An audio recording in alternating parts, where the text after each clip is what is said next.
Welcome, welcome. Hey, everybody.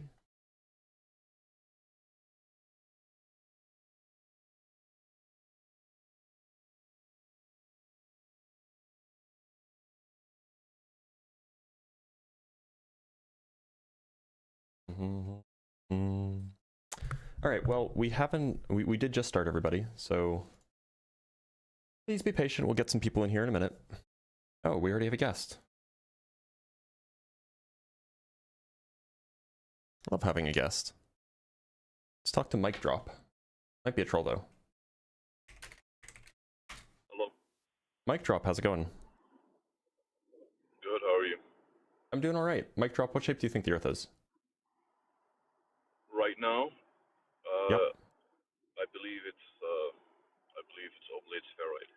But All right, but then I'm going to let you go, Mic Drop. It does. I am looking for opposition only. Thanks for being here.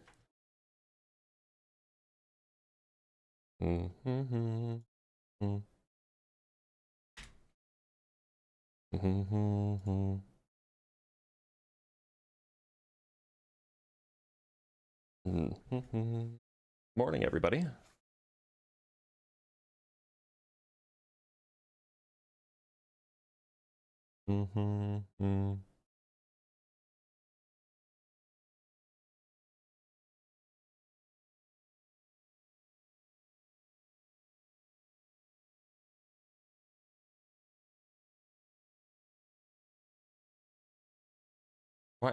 Why did I get that message? That's weird. I just got a notification from TikTok that somebody sent a message. I got a notification from my TikTok Studio app that somebody sent a message in the chat.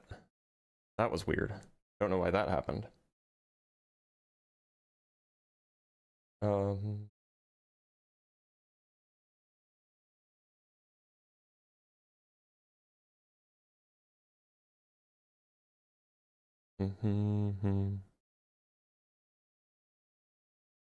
Hi, everybody. Yeah, I'm doing okay. Doing just okay. Just fine. Yeah, if that happened for every chat, I would, like, for every message, my notifications would explode and I would be so annoyed. I would be so annoyed. Oh. Let's talk to Icy.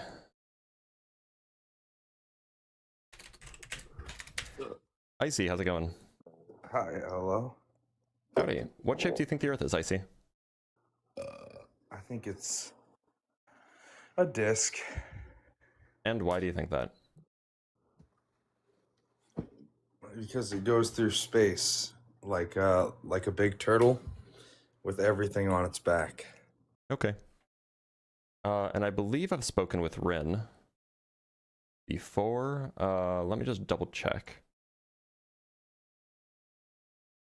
By the way, TikTok mods, ban those people. People who come up to troll, just ban them.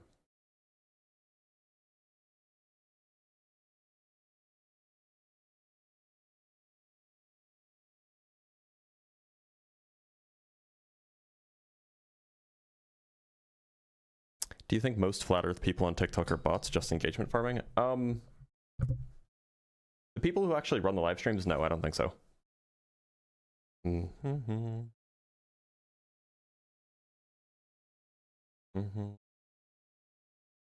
Yeah, I love the smell of people getting banned in the morning too. Such a great smell. He was trolling, yeah. Like, kind of obviously trolling.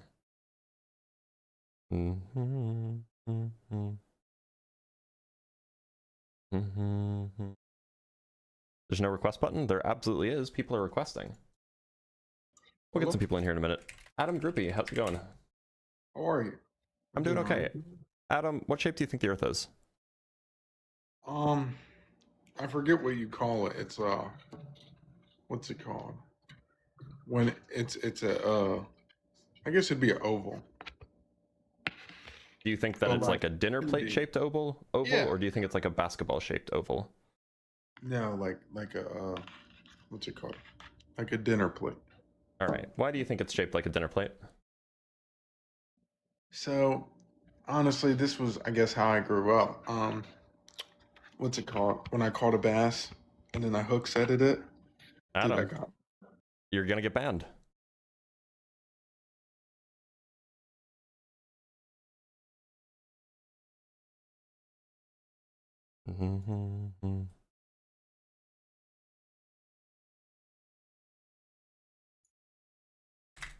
Oscar, how's it going? Nigger. Wow, you have such a good time. Such a good time you have.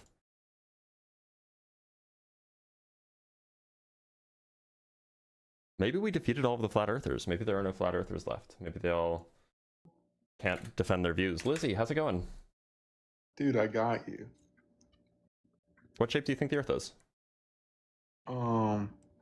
A dinner plate. Oval. All right. Why do you think that? Wait a minute. Hold on. Oh, it's the same guy. Yeah. It's the same guy. Ban him.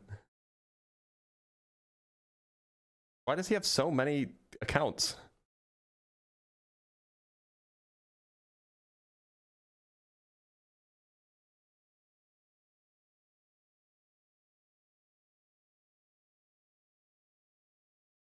Can't even read that. Grinks. All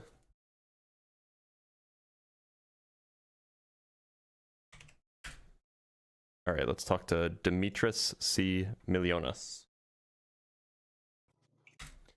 Demetris, how's it going? Thank you for inviting me. Demetris, how's it going? So is flat Earth true or false?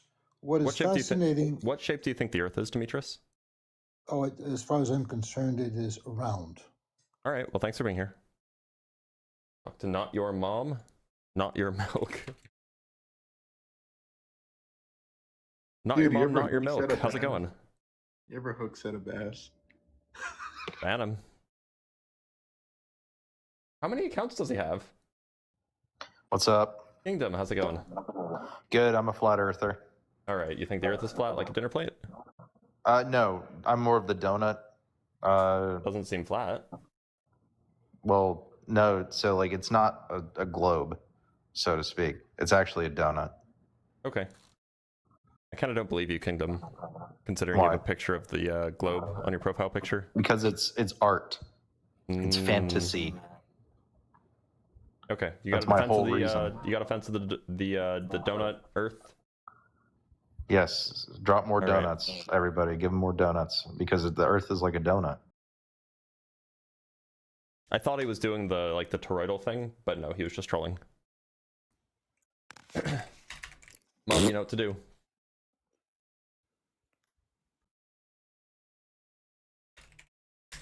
Truth Dog. Hey there. Truth Dog, how's it going? I'm pretty good today. Yeah, I'm not real knowledgeable about the Earth and all that, but it makes me wonder if so much of the Earth is covered with oceans, and there'd be ocean on top of the round and on the bottom of the round and different stuff like that. And I said, why does it not how does gravity hold all that together? Yeah, I mean, gravity pulls things towards the middle, right? Okay, yeah. I mean, water is pretty fluid. It would take that much gravity to do that. It would pull you right down to the ground. Mostly, Yep. you'd feel it. Yeah, it does. But yeah, it's just something I kind of wondered about a little bit as far as that goes. So the gravity pulls the water to the ground, to the middle, and it pulls us to the ground, to the middle. So where's the issue? I mean, the water is level. The oceans are pretty much level. Yeah. How do you know? Have you measured them? No. Am I wrong in thinking that? You are, yeah. I mean, so you can actually measure this. Either you can measure the front-back curvature, which is easier. Basically, it's the easiest way to do this is to have two people or to set up something that you're measuring on the opposite end of one shore, say a mile or 2 away, and then measuring how high it is from the other side, and you'll see that it's lower. That would give you a curvature, means it's going down in front of you. Or you can go up to, like in an airplane, and get out of like a precision, like a high resolution camera, and then take a picture, and you can see the curvature side to side as well. Okay, so I guess the Earth is so massive that, like, if you see a big water puddle or a river, you know, that's kind of still, it appears level, but it would actually have some type of a curvature, I guess. Yeah, I mean, it is just a reality that, like, the Earth is really big. So it will be the case that if you're looking at it from really close up, it's going to look pretty flat. But when you get out precision measuring tools, you eventually find out that it's not. Okay, where did like flat earthers they ever come up with such a thing? I mean, was it in the Bible or something like that? Or? People point to the Bible, but you'll find that, like, most people who, like, there are people who are biblical literalists. They think that, like, everything that the Bible says is true, and they don't think the Earth is flat. So that's up to interpretation. But really, this idea, this kind of modern idea that the Earth is flat, really originated in the late 1800s with a guy named Samuel Rowbotham. He wrote a book called is it Zetetic something? Zetetic Astronomy. He wrote a book called Zetetic Astronomy, where he claims that the Earth is flat, and then he gives basically all of the arguments that modern flat earthers give. So their argumentation is around 130, 140 years old, but that's where it comes from. Oh, I'm sorry. It's like 180 years old, rather. Okay, yeah, I kind of wondering about that. You know, you hear different things about it, and I never really had an opinion about it either way. I'm just here on Earth, sure, and never kind of concerned myself with the actual shape of it. Like, yeah, but yeah, it threw a couple of questions into my mind. You know, about okay, where did this come from, or could it be true? You know, as far as that goes, I'm not sure. Like in the Bible, God warned not to add to it or take away from it because he knew that people would do that. And obviously, how humans are, they're going to add to it to suit their own whatever they think they want to do or whatever. They're going to add something to say, okay, this is what God said when he didn't. And they say it so that they can justify their own what benefits them. You know, I'm sure because, you know, he wouldn't have warned, don't add to it or take away from it if he wouldn't have known that, you know, he knew that people would do that. So, yeah, I mean, like, look, I'm not a biblical believer. I'm not like a big Bible guy, but I just think that, like, we don't need to rely on a book that was written a very, very long time ago to figure out what shape the Earth is, right? We can just go out and measure this. Yeah, that's I'm sure, you know, they have in this day and age, they have scientific evidence, measurements that they can do. And as far as other planets, they observe other planets that are round. We can just look at them with a telescope, right? And they're round. Right. They're round, so why wouldn't, you know, stand the reason? And another thing I wondered is there's 2 planets that rotate in opposite rotation from the other planets. I'm trying to figure out how that happens when they all rotate in the same direction, except for 2 of them. So it's really only one that rotates in the opposite direction. It's Venus, and Neptune. Whereas you know, Earth rotates this way, Venus rotates this way, Neptune rotates this way. So Neptune is tilted on its side, but it's not in the opposite direction, perhaps. But look, these are really, really excellent questions, but they're not for this live stream. So I'm going to let you go, Truth Dog, but thanks for being here. Sure. All right, let's bring up Chopper. Hello? Chopper, how's it going? Yeah, I guess I suppose I wanted to ask you a question. I don't know if that's possible. Sure, but before you do, what shape do you think the Earth is? Oh, dude, I don't know. Okay, yeah, sure, go ahead. Ask your question. Yeah, so this is a real question, and I honestly mean it. Have you ever caught a bass? Yeah, I figured it was the hookset bass guy. By the way, mods, don't do 24-hour blocks. Do permanent bans. Right, permabans.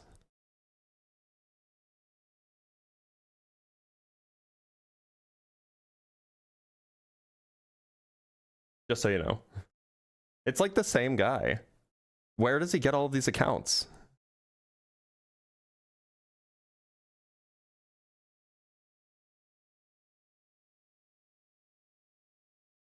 Watch it be the same guy.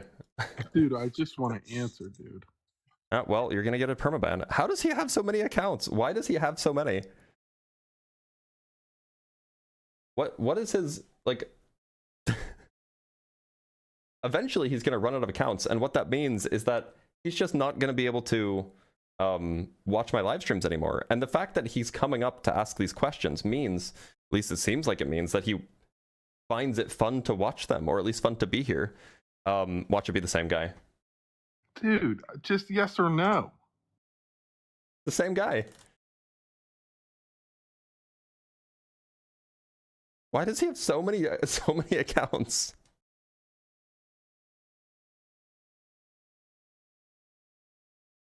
He is such a fan. That's really funny.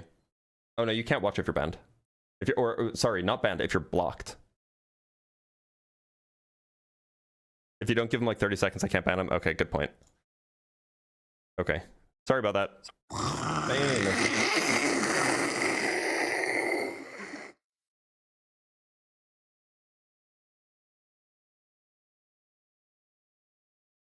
Talk to Trent.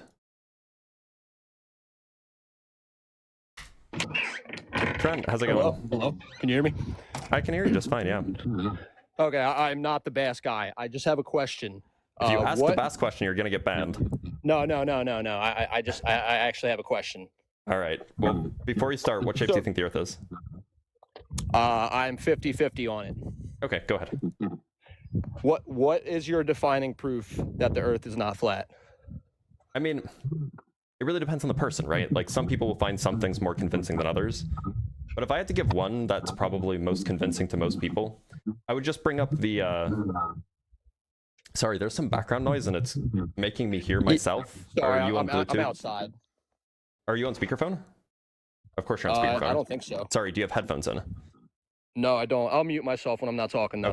Okay, sorry. Yeah, it's one of those things that, like, it's like a voice jammer. Anyway, so one of the things that I like to bring up is what we see with the clouds during sunsets and sunrises. And I can just show you a picture really quick.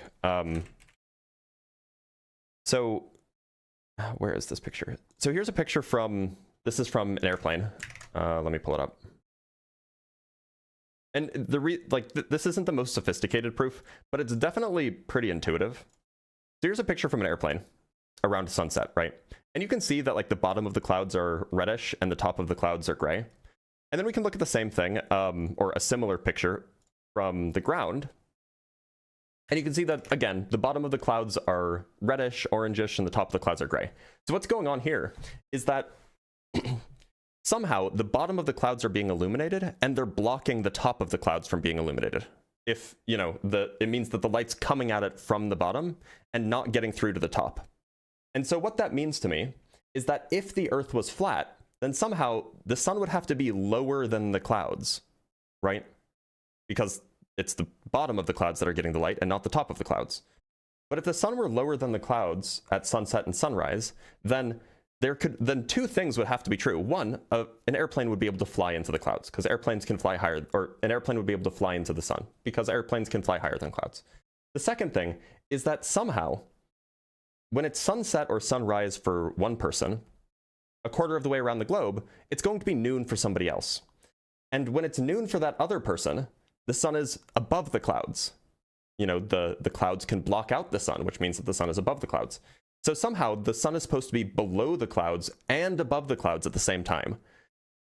It doesn't make sense if the Earth is flat. If the Earth is not flat, it makes perfect sense, because then what's happening is that the Earth is rotating away from the sun, and the sun rays are getting through to the bottom of the clouds because the Earth is rotating, and so the clouds are rotating with it. I think that that's probably the most intuitive piece of evidence that we can provide. I don't think that there's really any better explanation for how you can get this sort of bottom of the clouds being illuminated if the Earth was flat. I understand where you're coming from with that. I like to discuss these things in ways that make it seem like, oh, I'm not biased, or I like to learn why people feel the way that they do, and I like to discuss these things. For me, what made me not understand, but what made me feel like, oh, something isn't right here, was that I would go down to my uncle's down in Florida. I'm from like the northeast of the US, and it doesn't matter what time of the year it is. And this isn't very like strong proof or anything like that, but this is something for me that made me feel like, oh, the sun is closer than they make it seem. Whenever I go down to Florida from up in the north, it just feels like the sun is a hell of a lot closer. Like it feels like it's radiating you a lot more. And I know there's probably scientific explanations and stuff like that, but for me, that and the stars being the same every night have always made me think like, like what's really going on here? I'm not saying for one thing or the other. I'm just a very skeptical person. So why do you think that the stars are the same every night? Well, if we were drifting around a ball and our ball was also turning, I feel like we should see different sets of stars. No? We do. Yeah, there are stars that you can only see in the summer and there are stars that you can only see in the winter. But wouldn't there be different constellations though? There are constellations we can only see in the summer and constellations we can only see in the winter. Yeah, see, like I said, I'm not like, you know what I mean? I'm not going to come here and say like I'm some sort of, you know, smart expert. I'm just giving my opinion on what I feel. You know what I mean? So in fact, Trent, what's your star sign? Aquarius. Okay. So you know that the star signs are constellations, right? Yes. Okay. So have you ever looked out into the sky and seen the Aquarius constellation? Not specifically, no. So next time it's your birthday, go out at night or around your birthday, go out at night and see if you can find the Aquarius constellation. I just want to point out, I got a lot of people in the chat calling me out. I'm not here to say that your point is wrong or that my point is right. You're fine. Don't worry about the chat. Don't worry about the chat. I just want to discuss my thoughts. You know what I mean? Like everybody's got their own opinion. It's fine. Don't worry about the chat. So what you'll find is that if you go out around your birthday and you look for the Aquarius constellation, you won't be able to see it.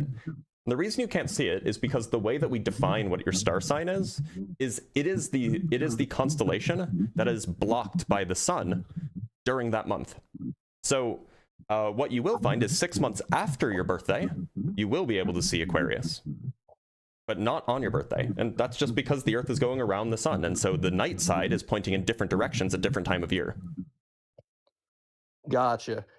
Well, I appreciate you being like cordial about this discussion. Your chat seems to be a little bit of pea brains that don't know how to have a simple discussion, but I like you, bro. I like you. And I hope you have a good day. All right. I appreciate that, Trent. Have a good one. All right, let's talk to Mr. Fancy. Mr. Fancy, how's it going? Yo. Mr. Fancy, how old are you? 15. Can't be here. Sorry, bud. I really hope there are no 15-year-old flat earthers. That would be very disappointing.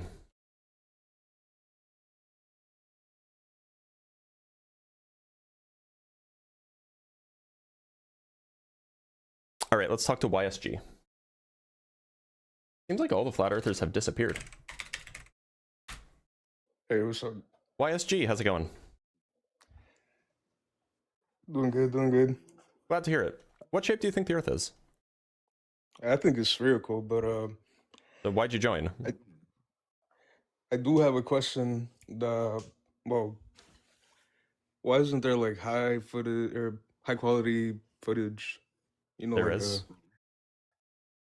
like a 12-hour stream. I mean, There's 24-hour live streams from the International Space Station. Shoot. I guess I haven't looked into it. I mean, that was the only question I had.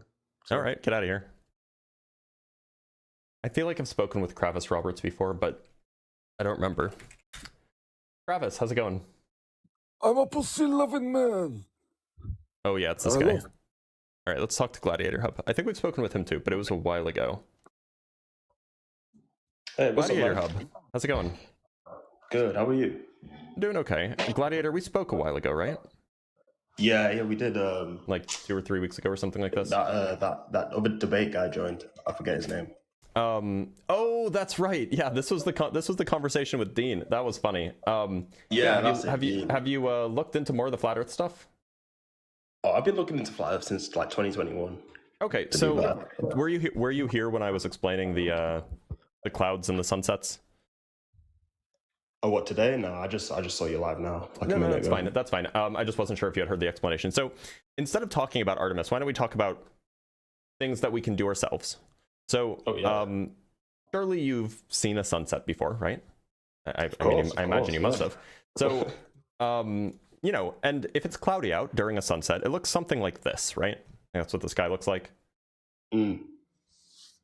Right? Yeah. And have you ever been on an airplane during a sunset? Yeah. If it's if it's cloudy, it looks something like this, right? You know, maybe like these clouds are really nice, but like, you know, you can see that they're red on the bottom and that they're gray on the top, right? Yeah. So it's like it's being illuminated from the bottom. Right. And so my question is, if the Earth is flat, it seems like the only way to illuminate the clouds from the bottom during a sunset is if the sun is actually lower than the clouds. Right? Well, that's not really how light works, because light can bounce off a lot of things. Sure, but if the sun was higher than the clouds, then you would think that the top of the clouds would be brighter than the bottom of the clouds, because when light bounces off of something, it gets dimmer, right? No, I mean, I see what you mean, but to me, it's like I've seen things not be directly in sunlight, but they still get lit up, you know? Yeah, that's reflected light, which is dimmer. We would say that those are things that are in shadow, right? Like, you can still see when you're standing underneath a tree, when you're in the shadow of the tree, but it's dimmer than if you were standing out in direct sunlight, right? Right. So it seems like if the top of the clouds are darker than the bottom of the clouds, then whatever sunlight is getting to the top of the clouds, that has to be the indirect sunlight, and the bottom of the clouds has to be the direct sunlight. The problem is, though, is as the sun gets further away, and I mean, this is like the general model that most flat earthers believe, is as the sun gets further away, it converges into the horizon, right? So compared to where those clouds are, where you are, the sun will appear and the light will appear to be coming from a place lower than you and the clouds. How would it being far away make it so that the light that hits it directly is from the bottom rather than from the top? Because you got to think how we see the sun is it's not like we're seeing the actual placement of the sun. It's just our personal perspective. I'm not worried about how we see the sun. I'm just worried about the path that the light takes. No, but that's what I'm saying. Like, we see the light take a certain path depending on where we are. It would change depending on where you are, obviously. So where do you think the sun is when the bottom of the clouds are illuminated and the top of the clouds are dark? I don't know. I mean, I haven't personally seen something like that, but I just showed you two pictures. I'm guessing in that picture it would be very far away. I'm guessing. Well, no, I mean at altitude. Right? What is its altitude at that time? How high is it above the ground? I don't have any claims to know how high the sun is. Okay, or where it is. I'm not asking for an exact number. I'm asking, do you think it's higher than the cloud or lower than the cloud? No, I think it's always higher than the clouds, obviously. But I think it's what you have to understand. Yep. Like, okay, so you see on this picture where you're taking that picture. Yep. Yeah, this is from an airplane. The sun is further away. Right, than further the clouds. Away, but it's still higher than the clouds, right? No, it's not, because you can't see the sun there. No, I'm talking about I'm talking about the actual altitude of the clouds, or the actual altitude of the sun. Not like where it appears to be, whatever. Like, you can shout perspective all you want. I'm asking, how high is the sun literally above the ground? Is it higher than the clouds or lower than the clouds? It's higher than the clouds. Okay, so then how is it that the top of the clouds are dark? The sunlight, like imagine a light bulb, right? Doesn't matter how far away the light bulb is. If it's higher than a table, the top of the table will be lit and the bottom of the table will be in shadow. If it's lower than the table, it doesn't matter how far away it is. The bottom of the table will be lit and the top of the table will be in shadow. No, but if the table's big enough and the light's far enough away. How do you figure? I mean, that's just how perspective works. Everything converges into the horizon. We're not talking about perspective. We're talking about whether or not a thing is illuminated. This has nothing to do with like human eyes or anything. No, but it is. It's exactly to do with human eyes. That's how we perceive things. That's how we perceive it being illuminated. It's just our personal perspective. Whether wherever the sun appears to be is irrelevant for the fact that the bottom of the clouds are illuminated, right? Like, it's just a fact that the bottom of the clouds are illuminated, yeah? Okay, but where's that light coming from then? That's the question. Wait, it's coming from the sun, right? I'm sure we can both agree it's should be coming from the sun. So if it's on a globe, then how is it coming? If it's already set, the sun's already set in this image. So where's that light coming from? I could draw you a diagram. I'm working on a diagram right now for the flat Earth, though, really quick. Let me just show you something, okay? Let me pull up switch this over to paint. That way then we can draw together. Okay, so I'm going to draw a cloud over here, and this is not going to be to scale, but I'm gonna draw a cloud over here. Right, and I'm gonna put the sun higher than it, far away, right? So that's higher than the clouds. It's also far away. Now, I agree that, you know, the sun shoots out light in all directions, right? Yeah. Well, I mean, wait, is this supposed to be on a flat Earth? Yeah, this is supposed to be on a flat Earth. Sun shoots out light in all directions. So let's fill in the light that's being shot out in this direction, just so then we can see in more detail what's going on near the cloud. Oops. Right. So what's happening is that, if you zoom in on the cloud, that the top bit of the cloud is illuminated. The top bit and the bit that's closest to the sun is illuminated, but none of the bottom bit is illuminated. Oops, sorry, you can't see that. None of the bottom bit is illuminated. Like, you could argue that maybe like this part is illuminated, like the back bottom bit is illuminated, but it won't be the whole bottom of the cloud. That's not really how light works. Like, it doesn't just go in straight lines like that. Oh, it doesn't? No, like the bottom. What way does light go in? So you're acting like all of the bottom just would never get illuminated. Well, I mean, it might be illuminated by some reflections, surely. We would have some reflections here, and then those reflections would be dimmer, so I'll draw them as thinner lines.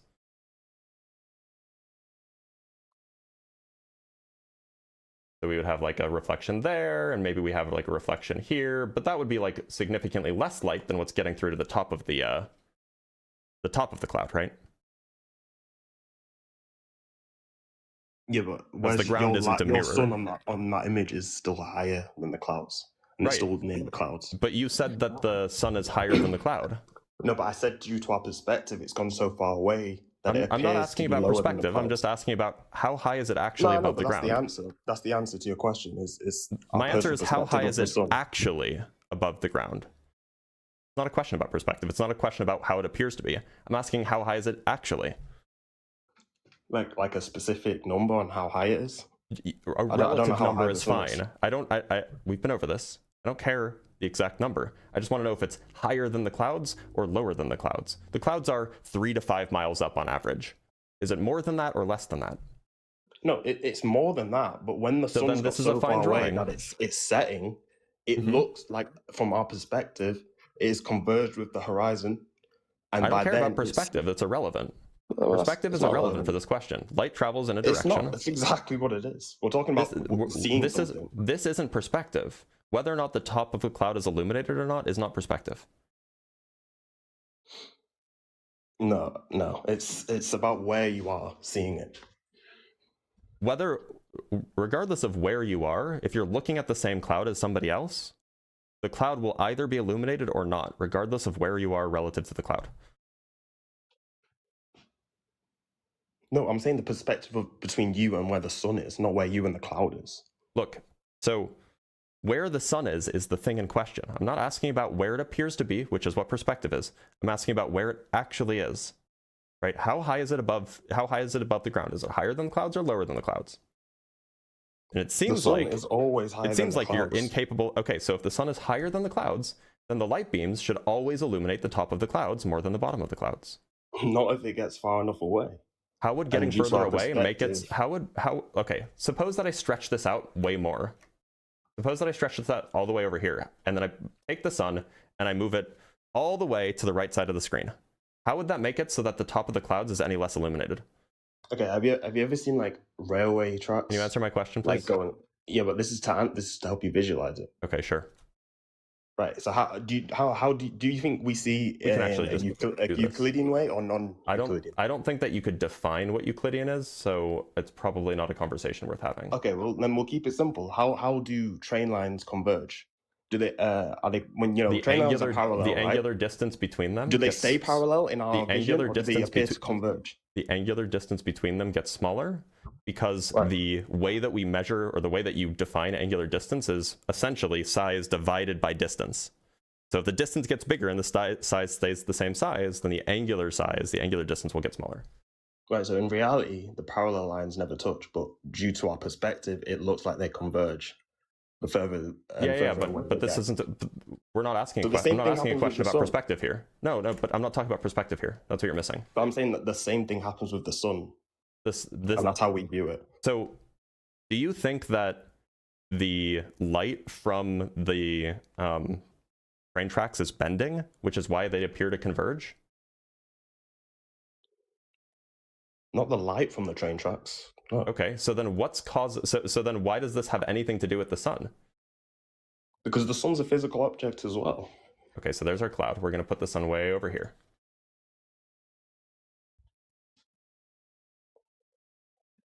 I don't think it's something you can really visualize with a 2D software. But literally, you can. Of course you can. You can just imagine looking at it from the side. I don't know what the contention is. So here we have our light rays. Oops. But do we agree that when the sun sets, what it's doing, it looks like it's going like below a horizon, right? So it is getting lower in the sky. That's exactly what it looks like. Lower in the sky, right? Yep, it definitely looks that way. But the question is it actually getting lower in the sky? No. Okay, so then how is it that the bottom of the clouds are illuminated? By the way, because the light looks like it's coming from lower in the sky. It sounds like you're just proving my point right, which is namely that the reason why it appears lower in the sky is not because it's not because the Earth is flat and it's getting further away, but because the Earth is actually turning away from it. But look, that's so the thing. There's two different explanations. So I just put the sun. This doesn't really like work. I just put the sun. I just put the sun far away. Like I just quadrupled the distance, right? And but you need what to we put find, the sun down towards the horizon. It's still above the horizon. But the sun is actually high. It's actually above the clouds. We're talking. We're not talking about where it appears to be. I don't know what you're not understanding. We're not talking about where the sun appears to be. We're talking about where it actually is. Okay, I know. But the picture that you showed, right, was obviously of a sunset. So the sun had set, right? So for you to now show an image of the sun not setting is disingenuous. Well, and that's why it's not an accurate representation. At sunset, if you move that sun lower down to the horizon. At sunset, how high is the sun above the ground? Is it higher than the clouds or lower than the clouds? Physically, where the sun actually is in reality, where is it actually? It's higher. Okay, so then drawing it where it is will not lead us astray. Perspective. I can assure you I can understand perspective far better than you do. You're not grasping what I'm saying. Perspective's irrelevant for this question because perspective is about how we perceive things. It's not about whether or not a thing is illuminated. No, okay, so unfortunately, it's not. We differ on is that the way we perceive the things in the sky is not the same way that we perceive something down here far away, like a building. Do you think that whether or not the same way? Do you think that whether or not a cloud is illuminated is due to perception or due to perspective? Absolutely. Okay, so you think that like if you move further away from the cloud or if you move closer to the cloud, it'll change whether the bottom of the cloud is illuminated or not? If you move closer to the sun, well, no, perspective is about where the observer is for the thing that they're looking at, right? Perspective isn't about the relative position of two objects and then you're in a fixed place. Perspective is about where you are relative to the thing that you're observing. And so we're observing a cloud, right?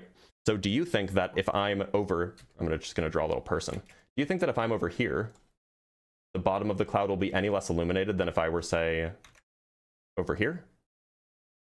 No, because you're basically in the same spot. So no, definitely not in the same spot. Obviously not to scale, but this is a very large distance. This is like, dozens or hundreds of miles. Clouds are big, it turns out. But if someone's dozens or hundreds of miles away, how would they see the same cloud? So it's just not really. Clouds are big. You can often see the same cloud for dozens or hundreds of miles. The exact same illuminated cloud. The same cloud, yeah. You can often see the same cloud. Clouds, yeah. But no, you don't understand that you can see the same cloud from like dozens or hundreds of miles away. How big do you know how big clouds are? Yeah, they're pretty big, man. Yeah. So like you could definitely see the same cloud. If it's a big cloud, if it's a little tiny baby cloud, then like, yeah, sure you can't. But if it's like a big cloud, you could definitely see the same cloud from dozens to hundreds of miles away. Of course, it'd have to be really big to see it from hundreds of miles away, but from dozens of miles away, certainly. And so this cloud, say these two people are separated by 20 miles, right? Would they see the cloud being illuminated the same way, even though they're from different places? They're looking at it from different perspectives. They'll both see illumination on their clouds. My problem is still in this diagram is the sun is still not below the horizon. Well, that's because the sun's not actually below the horizon. I'm just drawing it where the sun actually is. Due to our perspective. What does it look like when the sun sets? You realize that our perspective is not a representation of like reality? You understand that? Agreed. Okay, so that's why I'm drawing it where it actually is, rather than where you think it is, or where it appears to be. But that's relevant to this. It's not relevant because we're looking at the clouds, we're not looking at the sun. Because we're talking about how we perceive reality, not about where it actually is. Well, we're looking at the clouds, and whether the cloud is illuminated or not is not a subjective question, right? The cloud is either illuminated or it's not. Yeah, this does not come down to something perspective. Gets further away, this does not come down to subjective opinion. This is objective. The cloud is either illuminated or it's not. Yeah, I know. I'm not denying they're not illuminated. I'm not denying the phenomenon. So the cloud is illuminated. I'm just explaining to you how it works. Okay, so how is it that the sun can be actually above the ground and somehow it's illuminating the bottom of the cloud? How does that work? No, it's the light is illuminating it, not the actual sun. Yeah, the light can travel. Where does the light come from? The sun, the actual where does the light come from? So far away. Where does the light come from? A sunset, right, goes down. Yeah, okay, so where does the light come from? It comes from the sun. Okay, so the light comes from, it starts here. So the light starts here. And then what's the path that it takes to get to the bottom of the cloud? You still haven't got the sun where it should actually be. It should be below the horizon. I'm drawing the cloud where it actually is. Not where it appears to be. I'm drawing it where it actually is. So how does the light get from the sun, from where the sun actually is, to the bottom of the cloud? If the sun originates, if the light originates at the sun, you agree that the light originates from the sun, right? Yeah. Okay, that means that the light has to go from where the sun actually is to where the cloud actually is. So how does it get from point A to point B?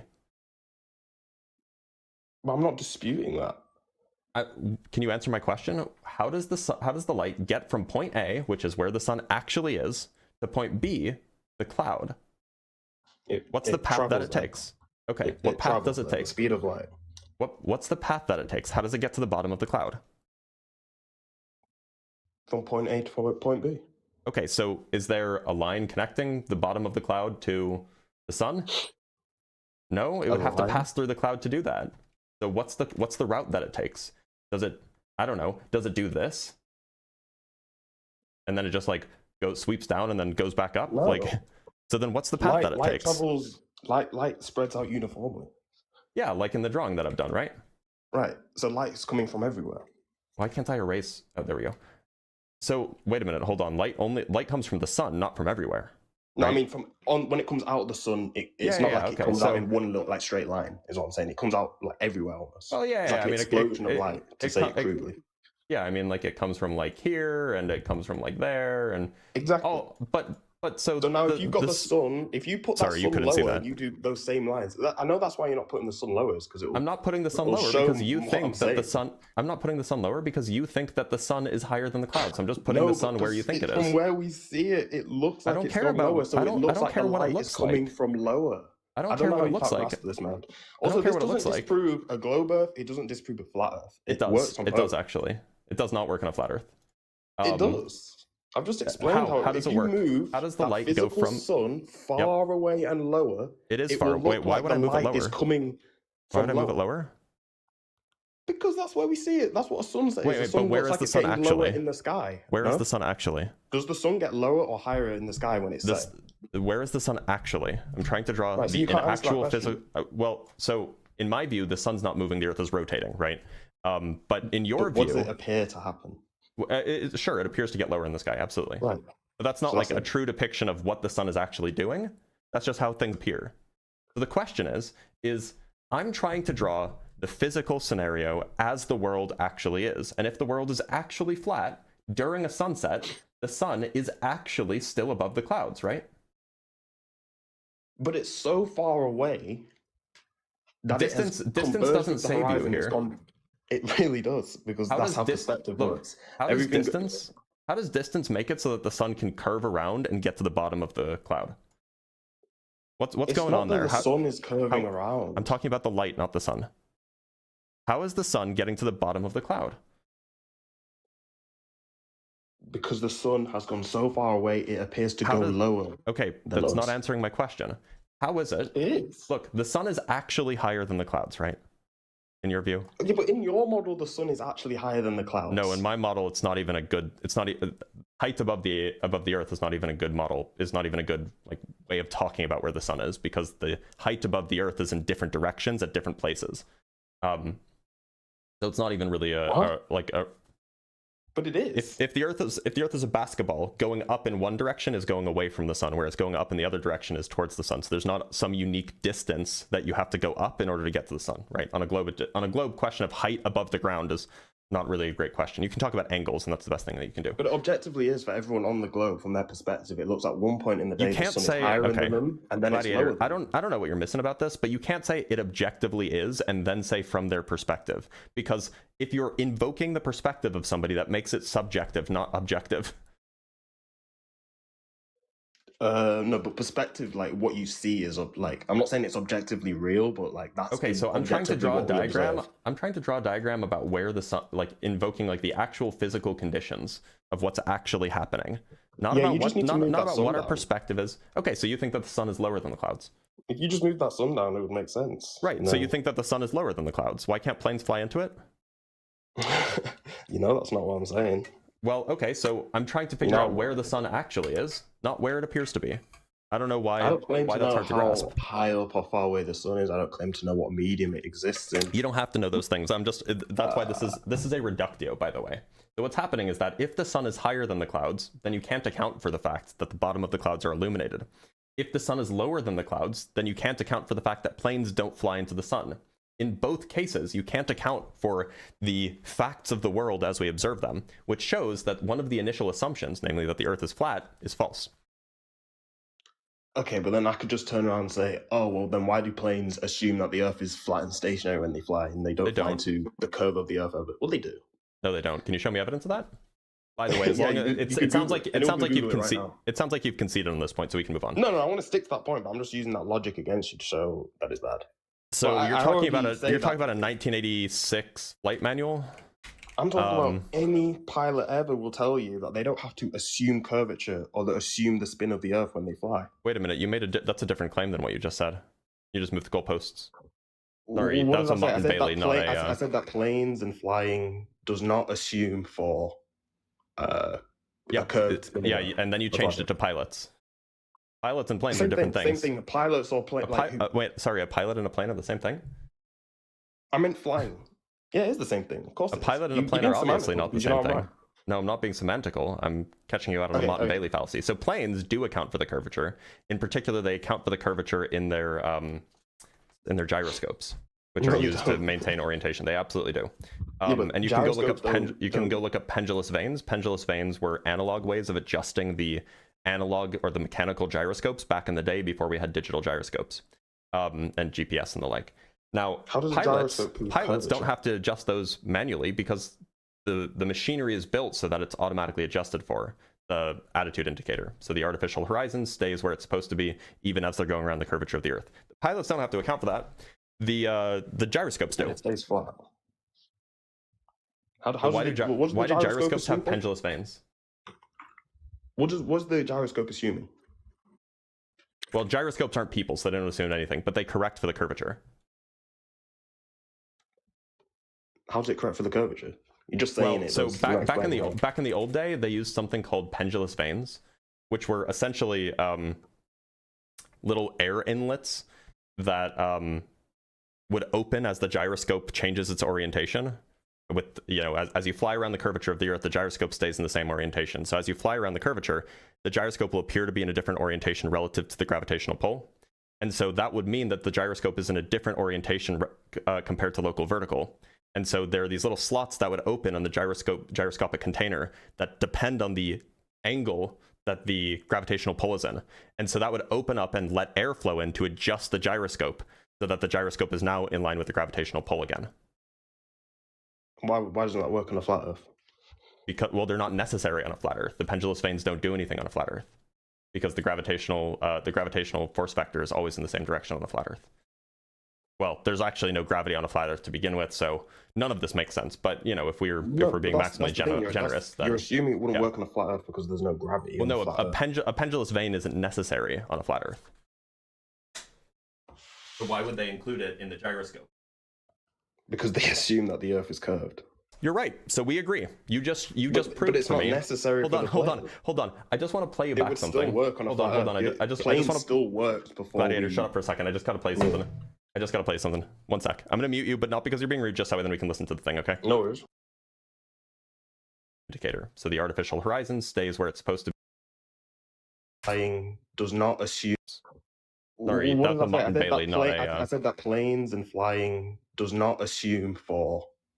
And then you changed it to force vector, and so that would. And now let's play the other thing. You just proved it's to not me. Necessary. Hold on. I just want to play. So why would they include it in the gyroscope?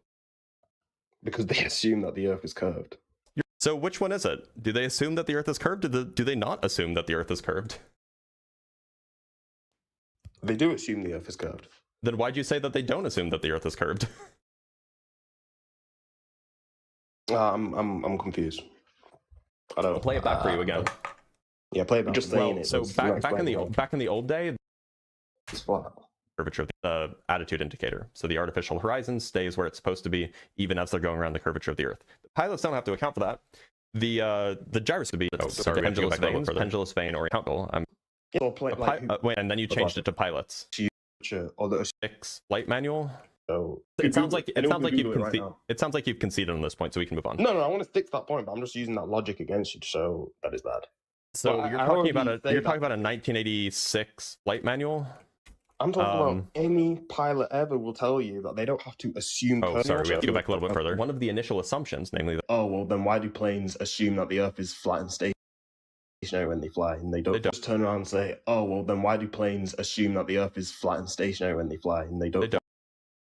So sorry, which one do they assume? Do they assume that do the planes assume that the Earth is flat and stationary, or do they assume that the Earth is curved? They assume it's flat and stationary, but I'm saying that pilots think that it's curved. Or people who engineer it. Hold on, I'm confused. They still assume it's flat and stationary. One sec. Because they assume that the Earth is curved. You're right. They include it in the gyroscope. Necessary on a flat Earth. So why would they include it in the gyroscope? Because they assume. I've still got the same take. They assume. You're right. The planes assume it, or perhaps the plane designers assume it. Yeah, not the actual plane. The planes don't do anything. Yeah. Right. Yeah. So on the one hand, you're saying that the planes. On the one hand, you're saying that the planes, which we're really talking about the plane designers, assume that the Earth is flat and stationary. On the other hand, you're saying that the planes, again, the plane designers, assume that the Earth is curved. It sounds like you can't have both. They think the Earth is curved. Well, that's not what you said. You said that they assume it's curved. They assume it's flat and stationary because it doesn't matter to add rotation or curvature. Wait, so why would they assume it's flat and stationary and then also include the pendulous vanes in an old-timey plane? Why didn't the Wright brothers have to include that when they flew? They didn't have a gyroscope at all. Yeah, but they flew and they didn't crash for like into 20 the seconds. Of the Earth, you need a gyroscope. Many people flew after that, right? Gladiator, you need a gyroscope so that you can navigate properly. The Wright brothers weren't trying to navigate. Yeah, but that's just navigating northeast, southwest. It's not an altitude. It's not anything to do with the curvature of the Earth. What the gyroscope is there to do is to tell you what direction you're going in. Right, so that can work on a flat Earth as well. A gyroscope would work on a flat Earth, no problem. The trouble is that a gyroscope wouldn't need a pendulous vane or pendulous vanes if the Earth was flat.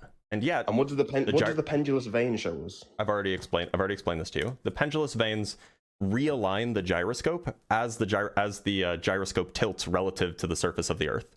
So as you're flying along, the gyroscope tends to tilt backwards, basically, and the pendulous vanes readjust it so that it's tilted forwards, so that it's aligned again with the gravitational vector down. If the Earth was flat, the gyroscope wouldn't tilt backwards as you go. But they're just, again, they're tilting backwards just to assume it. What do you mean they're tilting backwards to assume it? The gyroscopes just do that on their own. That's not a thing that anybody programs them to do. No. When the early planes were flying, right, and they didn't have one, how are they not? They probably didn't have gyroscopes. Well, then how are they navigating? I don't know, with a compass, I guess, and they were probably just like looking out the window. And they just got lucky to not crash into the curvature. Well, no, I mean, if you're looking out the window, then you don't need a gyroscope in order to make sure that you're not crashing into the ground. Right. So what I'm saying is that it really isn't necessary. They did it without them. So why do you think that modern planes have gyroscopes? For navigation. Okay, so we agree that modern planes use them for a purpose. Can you think of the reason why they use them? Like, why do you need a gyroscope when you could just use a compass? Well, I mean, being in the plane is very different to just walking around, isn't it? Okay, so then why didn't they need a gyroscope back in the day, before they had gyroscopes? Well, they didn't. That's a good question. Look, so maybe this is confusing for you. So what a plane wants to do, if you want to fly, you know, commercial planes, if you want to fly in a like kind of clean way without a whole bunch of bumps and jostles and changes in heights and stuff, what you want to do is you want to set your plane so that it's always 3 degrees if you're flying in a large commercial craft, so it's always 3 degrees above the virtual horizon. That's how you fly a commercial jetliner, 2 or 3 degrees. Now, in order to know that you are angled at the right angle so that you can basically maintain your altitude, which is what the goal is, you don't want to be going up and down all the time, you need to know exactly where the virtual horizon is. And to know exactly where the virtual horizon is, it's not enough to just look out the window, because like our eyes just aren't that good. So instead you build a gyroscope, and then you can display a virtual horizon on your, you know, your dashboard or whatever, and then you can adjust your trim so that your angle relative to the virtual horizon is always 2 or 3 degrees. It's so that you can have better, smoother, more fuel efficient flights. Now, back in the 1940s, I actually don't know when gyroscopes were first introduced to aircraft, but I would imagine it was like the 1920s, 30s, or 40s or something like this. They weren't as concerned with, you know, passenger comfort and maintaining maximum fuel efficiency and stuff, right? They were just trying to figure out how to fly. For sure. So, but they managed to fly, and they still managed to navigate without it. They didn't crash into the curvature. So this is interesting. Gyroscopes were first used in planes for stability and control as early as 1909. So I guess it's actually just not the case. I mean, the Wright brothers flew in 1905. What year was that? Early 1900s, right? They flew. So there were 6 years before which there were no gyroscopes, and then after that, everybody was using gyroscopes for stability and like so. Right. Are there any stories of people crashing because they didn't account for the curvature of Earth before the gyroscope? That's not the claim. That's not the claim that the gyroscopes resolve. The gyroscopes aren't there to make sure you don't crash into the curvature of the Earth. The gyroscopes are there to make sure. Okay, I was explaining. Either way, is it? The gyroscopes are there so that you can check to see what altitude you're at. Not altitude, sorry, attitude. How tilted you are, so that you can maintain your constant altitude flight. Right. That's what the gyroscopes are there. It's how then you can make those measurements and adjust accordingly. Because the gyroscopes would work fine on a flat Earth. The thing is gyroscopes wouldn't need pendulous vanes. Yeah, but they don't need pendulous vanes. That's my point. Then why are they included in the gyroscopes? Because people think the Earth is curved, so they have to it's like keeping up appearances. So wait a minute. So you think that we just established that people flew without it fine. So simultaneously, you think that the engineers thought that the Earth was curved, but assumed that the Earth was flat? It just doesn't matter. Like, that's why they literally there's documents, there's NASA documents, there's military documents talking about. Okay, where are the documents? They constantly assume as flat and stationary Earth. Can you show me one of these documents? I mean, I could probably send you to one. Yeah. I think I know which one you're referring to. It's the 1980. It's not just one. There's many. Well, I mean, there's one that flat earthers like to bring up. Is it this one, perchance?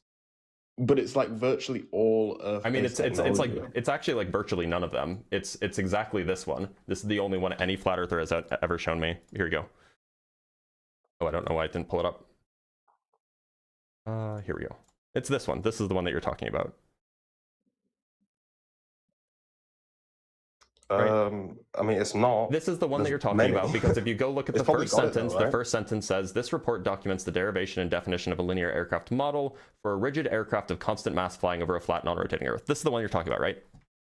That's one of many, yes. Okay, can you show me another example?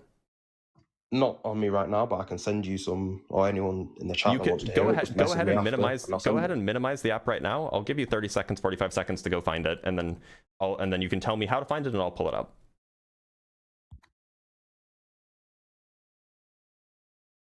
By the way, he doesn't know this, but if you go to page 25,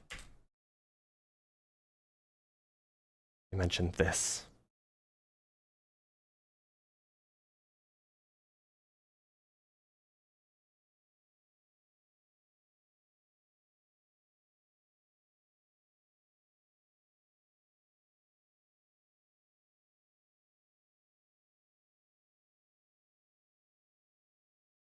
But this is what he wants to say. He wants to say, they're assuming it's a flat, non-rotating Earth. They're also assuming, of course, that the aircraft is rigid and that the aircraft has constant mass, but that's, they're going to ignore that.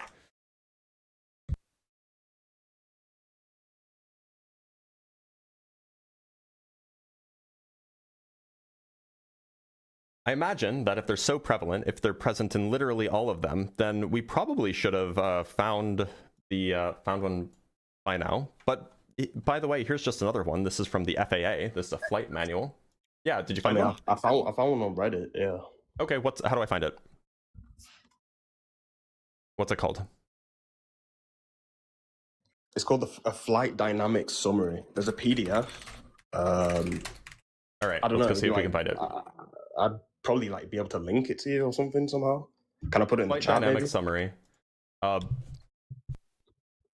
Generally, links don't often go through very well, but we can try it. Is it on the air? Maybe you found it. Is it? I don't know. Okay, help me out here. Help me find it. So is it one of these one of these over here? Aerodynamics book. It's called a flight dynamics summary. I guess we can put that in quotes. Apparently, there's no book called You a flight. go to www.aerostudents.com/flight dynamics summary, I think. Yeah, I think that. Okay, yeah. So this is Reddit, but we want to go to aerostudents.com flight dynamics summary. Okay, let's see. Yeah, that's probably it. This one, yeah. I think that's it. Okay. Right? Yeah. So what page is the flat Earth reference on, or the? It says right there, right at the bottom. There is a flat Earth. There is a non-rotating Earth. So what does it say here? Making assumptions. Is this different to the one that you brought up at the start? Yeah, I don't think that this is. This is well, but to be clear, this is not So like hold on, Gladiator. multiple. I just want to go, and we can replay this because I could be wrong about this, but I'm pretty sure that you said that like all of the NASA flight documents said this. All of the military flight documents say this. If I said all, then I was probably wrong. I meant to say like many. Well, but the I don't point like to is generalize and say this is not military. This is not NASA, right? But it's something assuming flight dynamics, and it's assuming a flat. It's just something. non-rotating. It's this, by the way. Okay, so hand wave. This is the website. Okay. So like this is but we can look at this. Let's take a look at what it says. In this summary, we want to describe the flight dynamics with equations. This is, however, very difficult. To simplify it a bit, we have to make some simplifying assumptions. We assume that there is a flat Earth, the Earth's curvature is 0. There is a non-rotating Earth, no Coriolis accelerations and such are present. That's convenient. So okay, so you think that do you think that all of the assumptions that are being made here are true? No. And I'm not using it as proof as, there you go, the Earth's flat. Okay, but so I'm just saying do you think that as the a aircraft has constant mass? Yeah. Oh, aircraft don't have constant mass. They lose mass as they burn fuel. Oh, yeah. Yeah. Okay, do you think that the aircraft has a rigid body? I'd assume it has a very rigid body. No, aircraft are extraordinarily flexible. I'll show you a aircraft wing flex test. I mean, something could be flexible and rigid, but... No, literally, it can't be flexible and rigid. Those two words are mean opposite things. Here's the I mean, I'm scared of flying, so I want to think a plane's rigid. So my bad on that. Okay, so we've already established that the aircraft does not indeed have constant mass. The aircraft is not indeed a rigid body. Is the aircraft symmetric? Probably not perfectly symmetrical, but I'd assume quite symmetric. Yeah. The aircraft itself probably is pretty close. It's not going to be perfect, but once you put people in it or cargo in it, it's not going to be anymore, right? Yeah. There are no rotating masses like turbines. So do you think that there's no rotating masses on an airplane? No, I get that there are rotating masses. The problem is with all these ones that you're listing. Do you think that there's constant wind? No, it's not constant. Okay, so literally every single one of these assumptions is false. Why would we think that these assumptions are true? Because you can prove all those. Yeah, you can prove that the Earth isn't flat too. No, that's a belief. We've already done it. We've already done it. I mean, we've already done it. But anyway, this isn't it. So let's look at this document, right? Oh, actually, I'm just curious. Do you think that that there's gravity? Do you think that gravity is real? No, I disagree with gravity. This is the document that you just brought up, which talks about two important kinds of forces: gravity and aerodynamic forces. Yeah, no, I'm not denying that there's a constant acceleration and agreed upon. No, but they're talking about gravity, right? Yeah, but what they're not just talking about any constant acceleration. Yeah, but gravity means something very specific. What does gravity mean? It's an attraction of masses. No, it's not. Yeah, that's what gravity is. Yeah. It's literally not even that anymore, right? It is. It literally is that. It's the phenomenon of mass attracting mass. No. There's other stuff as well, but it's literally the phenomenon of mass attracting mass. Newtonian gravity, right? Newtonian gravity is a model of gravity. You're talking about Newtonian gravity, right? Newtonian gravity is a model of gravity. There's the phenomenon of gravity. No, Newtonian gravity is not the idea of mass attracting mass. Well, Newtonian gravity is a model for gravity. Okay. It's like an equation. Mass attracting mass. That's an observed phenomenon. You don't want to answer my question. It's a category error. Nobody came up with it. It's an observed phenomenon. You look out into the world and you see it happening. Dude, this is not something that was invented. The guy that theorized that. No, he theorized the model of gravity that he came up with. Yeah, the idea of mass attracting mass. No, that's not the model. That's the observed phenomenon. No, it's not. You can't observe. Is. No, you're assuming that, man. No, you can observe this. You can actually observe this. Sure, you can. Okay, show me an experiment where mass attracts mass. Yeah, sure. Also, by the way, that's not even what you should have said. You should have said it's the bending and warping of space-time. That's what I can assure you I know far more about gravity than you do. Yeah, you know more about how to be indoctrinated into it. Okay, so here is, this is an amateur experiment that was conducted by a guy named Blue Marble Science, who has commented on one of my videos, by the way. He's a lovely guy. Actually, I actually don't know that. Is this the Cavendish experiment? It is, yeah. So that's the only thing you guys have is crazy. That's so crazy. I mean, it's an example of it's an experiment demonstrating mass attracting mass. I'm sorry, it doesn't even work. So is your objection? Show me an experiment of mass attracting mass. Do you have to don't show me that experiment. Do you have to start the Cavendish experiment? Yeah, it's the best one. Do you have to push? Do you have to push the balls to start it? No. Well, you do. No, you just put them in place and then they start attracting, right? And have you removed all other possible interferences? He was very, very careful. But if you want a more sophisticated experiment, I can show you one. Electrostatic in the air? Yeah, so I can show you a more sophisticated experiment that did that. Yeah. Here's a more sophisticated experiment that did that. Intrinsically electrostatic. You couldn't even tell me what electrostatic means. Yeah. So here's some more sophisticated experiment that actually does what you want it to do. Wow. This is another version of the Cavendish experiment, but it's at the millimeter scale. And here they accounted for that mass attracts mass. Well, because they measured an attractive force between two masses, and they eliminated all of the other sources of possible conflated results. So, for example, by being very, very careful. For example, okay, so you're not actually explaining anything. I'm about to explain it. You just have to give me a second, okay? So then I can get to the right part of the paper.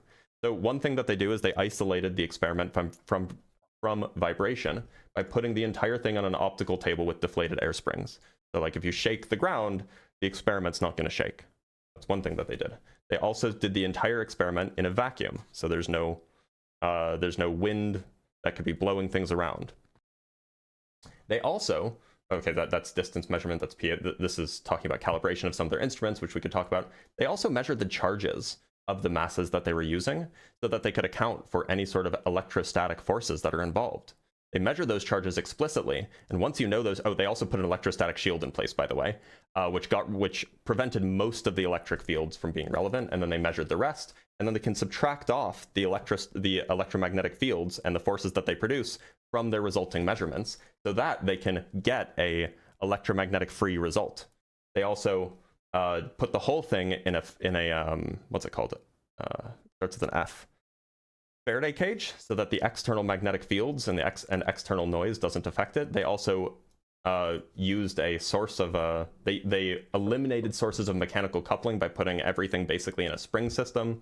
They eliminated noise sources from the Casimir effect. So yes, they were very, very, very, very careful. They removed all sources of all possible sources of alternate causes of the attractive forces, and they still measured an effect. So yeah, sorry. How did they get rid of all the electrostatics? They didn't get rid of it. They measured it, and then they subtracted that off from the result. They got rid of most of it. They didn't get rid of all of it. Get rid of it then, so it's still present, and that could still be what's affecting it. No, you don't need to get rid of it. You can just measure it. We know how strong electrostatic forces are, right? Yeah, stronger than gravity. So if you know how much charge a thing has, and you know how far apart those things are, then you know exactly what the strength and the direction of the force is between those two things. And so once you've accounted for that force, if there's any extra force, it means it's coming from some other effect. No, but how do you know that's not the force that's because there's more force? Because there's more force than is what is caused by the electrostatic effect. I don't know what you're not understanding here. You're just assuming it's not more. It's more like it's a more different. No, it is force. more. It could just be the same. That was the whole point of the experiment. You can do you understand that we very well understand how strong electrostatic forces are for a given charge and distance? There's a nice formula for this. Do you know the formula by chance? No, I don't know the formula. Okay. This isn't really my forte. Doesn't sound like there's a lot you know. So there's a formula for it. It's very straightforward. You can measure the charges. You can measure the distances. Once you know those two numbers, I guess it's three numbers really, you can combine them in a formula, and that tells you exactly what the force is. And then you can go measure the force, and the force that you get is bigger than the force that the force that you would get from just the electrostatic force. That means that there's more than one thing involved. It can't just be electrostatics, because if it was just electrostatics, we would get a smaller force. So how do you know it's the bending and warping of space-time? That's a cool pivot. This is demonstrating mass attracting mass. Your claim was that you can't demonstrate mass attracting mass because we're seeing two masses attract each other. But yeah, how do you know there's not some other force there? Oh, there's just some other force that's causing the masses to attract each other. That's what you're saying. I'm saying it could be anything like electrostatics. If there's a force that causes masses to attract each other, up a force. You're the one that's there's a force. So there is a force that's not electrostatics, that's not magnetic, that is causing these two objects to move closer together. That's what's measured here. By just assuming that it's not those forces in play. Right. It's not assuming them, they're accounting for them. But how's accounting for them eliminate that those are the ones that are in effect? Okay, that doesn't make any sense. And I'll simplify this for you because apparently it's necessary. Let's say that I'm blind, right? I'm like a blind person. Now, I'm at the gym, and there is a, I'm trying to do like progressive overload. I'm trying to hit my 1 rep max, right? Now, I know that my one rep max from last week, I don't know, maybe we're doing bench or something. My 1 rep max is, say, 225, right? For the sake of argument. But I'm blind, and so next week, I go in, and I ask somebody to put on 250. Maybe I'm just being greedy, right? Can you hear me? Yeah. Okay, so I ask somebody to put on the bar 250 because I can't do it. And so then I go try to do my one rep max. Now, if my 1 rep max last week was 225, and I go to try to lift 250, well, it's probably pretty unreasonable for me to think that I can actually lift 250. Instead, it would be reasonable for me to think that somebody's helping me out a little bit. Because I can only do maybe 235. If last week I could do 225, maybe this week I can do 235. But then maybe somebody else is just helping me out a little bit. Maybe my spotter is giving me a little bit of help. So in that case, there would be two forces at play. I would be providing, say, 235 pounds of force, and my spotter would be providing an additional 15 pounds of force. And I could reasonably conclude there's no way I can do 250 if I can only do 225 last week. So I can reasonably conclude somebody either put the wrong amount of weight on the bars or somebody is helping me. You understand the analogy? Or you could just lift the 250. Right. Okay. So now imagine that I go home. I go home to my home gym, and I know what my weights feel like. So I put 250 back on the bar, and I can't lift 250. Then I put 230 on the bar, and I can lift 230. I put 235 on the bar, and I can lift 235. So now I have evidence, now I have reason to think that somebody was helping me at the gym. Because I went home, and when I did it myself, I could only do 235. Yeah, I get the analogy, but it's not really analogous to this. It's a bit different. It's perfectly perfectly analogous. And the reason why it's perfectly analogous is because we have centuries of experiments showing exactly how strong the electromagnetic force is. We understand the electromagnetic force better than anything else in the universe. We know exactly how strong it is. And so once you know how strong the electromagnetic force is for, say, these two masses, if you measure more or different amount of force relative to that force that you know that should be there from the electromagnetic force, then you know that there's something else going on. Okay, so what's stronger, magnetic force or gravity? It depends on the charge and it depends on the mass. So it can fluctuate then? Yeah, you can have very, very heavy things that have a lot of gravitational force that have no charge, and therefore would have no relevant electric field. But that means it can fall at different times then? That means what? What'd you say? Where'd he go? Where'd he go?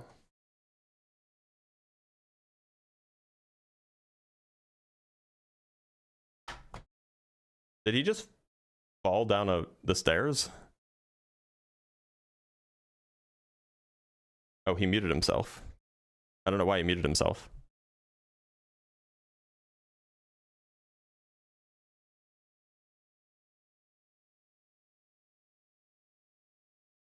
Welcome back.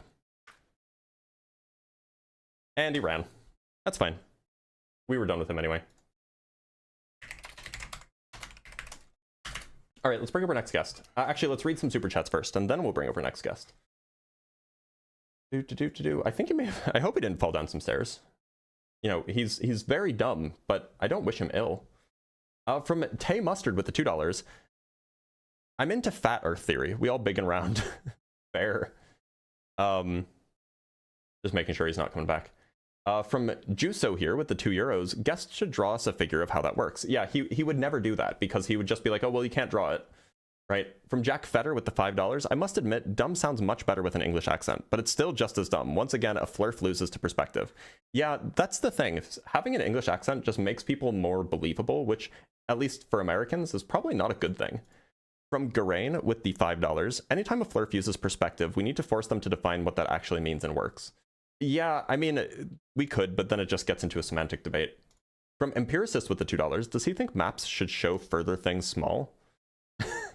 Yes, he does. From Ekipo with the €2, once again, any pilot, millions of people. Yeah, I mean, like, there are tons of pilots who will absolutely tell you that the Earth is a globe. From Clown Meat with the $5, if you've ever seen a tire drive through water, you've seen water sticking to a partial ball. Yeah, and in fact, you can just dunk a tennis ball in the water and water will stick to it. From Nektu with the $5, the pilot told me just to hop on his back, we could take off, and I said, what? He then said, it's okay, I'm an airplane. Pilots are airplanes these days, y'all. From Eat Some Shorts with the $225, second biggest flex to the PhD is putting up $225. Oh, I can't do $225. From Scrung with the $5, the weight analogy is actually generous because we know exactly how magnetic forces work and your ability to lift weights is incredibly variable. Yeah, I was trying to be generous. And from Philo Dragon with the $5, I can see where this is headed. Oh goodness, look at the time. All right, let's bring up our next guest.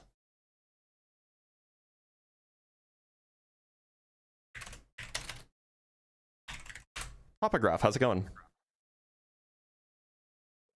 Hey, can you hear me?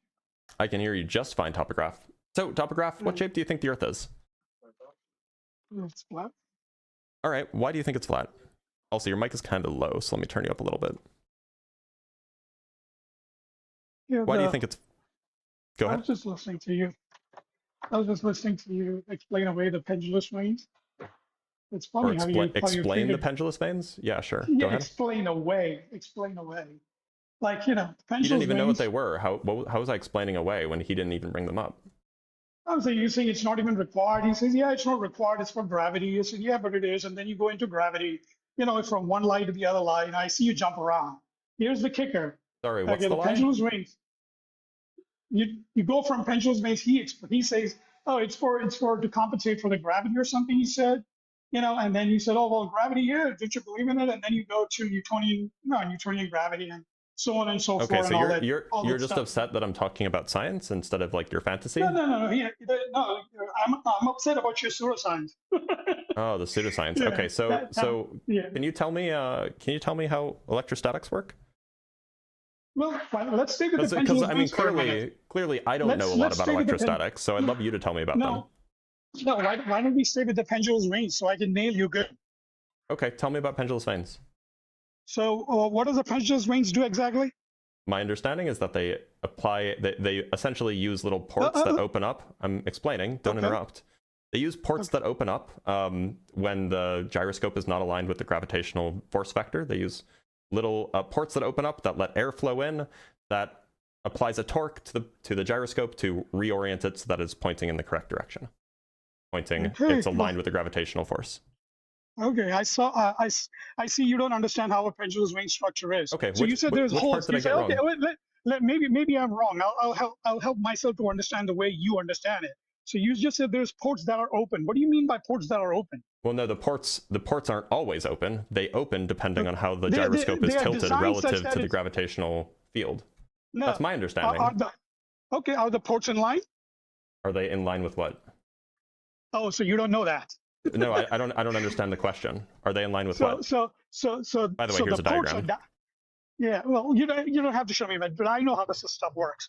So the ports are literally the ports are diametrically opposite, but they're offset off of each other, and there are two of those 90 degrees apart. Sure. And these limiters that are what did I say that was wrong? No. I asked you. You said the ports that are open. The ports are always. No, I said that the ports can open.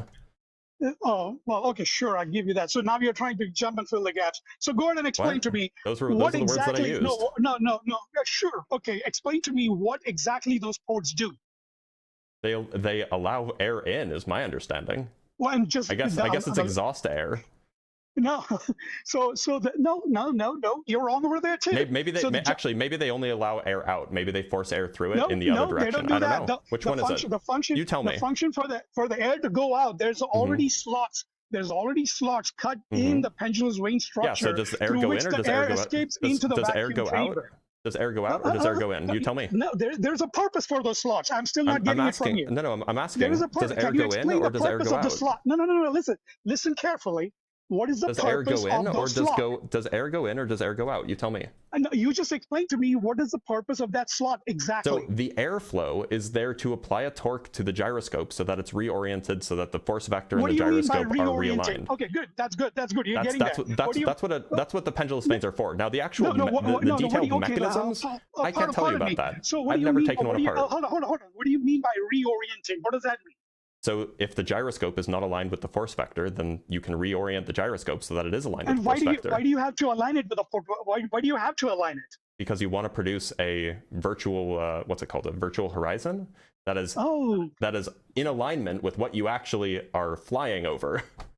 Oh, you have to produce a virtual horizon? What do you mean by that? That's what the gyroscope does. It's there to give you your virtual horizon. So the bottom line is here. The bottom line is this. You're absolutely ignorant about it. Okay, so tell me, what's the purpose of the gyroscope? You are so ignorant about the topic, but you blabber around. Because this is what you do. Listen, let me finish the point. Tell me, what's the purpose of the gyroscope? You can answer the question once you answer or you can continue once you answer the purpose of the gyroscope. Okay? And we're going to test you because maybe I'm wrong. I'm not an aircraft mechanic. Oh, wait a minute. You're the guy who lied about being an aircraft engineer. That's right. What is the purpose of an aircraft gyroscope? I'm just going to type this into Google. It's to provide a stable, reliable reference. What's that called? What is the stable, reliable reference called? It's called a virtual horizon. for the pilot to determine the aircraft's attitude, pitch and roll, heading, and turn rate, even when outside visual references are obscured. So you're what is muting that reliable reference called? So you're muting me. So people don't understand how much of an idiot you are. Hey, listen. What is that reliable genius. reference called? Hey, genius. Hey, you explain to me how a gyro works. Hey, genius. Explain to me how a gyro works. Still, how a gyro works? A gyroscope. Yeah. A gyroscope is just anything with a ton. It's just anything. It's just anything, right? Oh, you know, it would sound stupid if you only listen to the first 4 words, but unfortunately, that wasn't the end of my sentence. So a gyroscope is literally anything that has sufficiently large angular momentum that it's not going to be substantially affected by random jitters, and so it will maintain an orientation in space. Wow, you are really technically capable, man. You are such a technically capable person. I know. No wonder why you are. No wonder why you just have your stupid PhD sitting online on TikTok and bullshitting with everybody else and collecting chump change. I am really technically capable. Yeah, right. You know what? I'm glad not going to educate you. You know what? Listen, I'm not even going to educate you. Do you want to see my most recent solo paper? I don't care about your stupid PhDs. You're ignorant as fuck to me, okay? Because you don't explain a gyroscope properly. You don't understand how a gyroscope works. You're an idiot. I was telling you the principle of you come here. I was telling you the principle of a gyroscope. Yeah, definitely. No, I don't want to hear. You already said it. You already said it. I know you don't want to hear it. I was explaining to you how a gyroscope works. If you think that it works another way, then that's on you, buddy. You just said it's just. Topograph, you came up here really, really salty. It seems like that you're probably a little bit self-conscious about the fact that you don't. I'm sorry. It says that I have to remove him, and I should have been paying attention earlier, but I needed to remove him from for violating something. It said remove topograph because, and now the live is restricted. Lovely. Love that for us. That's a bummer because that was a good crash out too, and I wanted to keep him on. Still can go on YouTube though. All right. I really need to stop hiding the windows. Like the I have my monitor over here is the one that tells me when there's somebody needs to be removed, because that gets me in trouble a lot.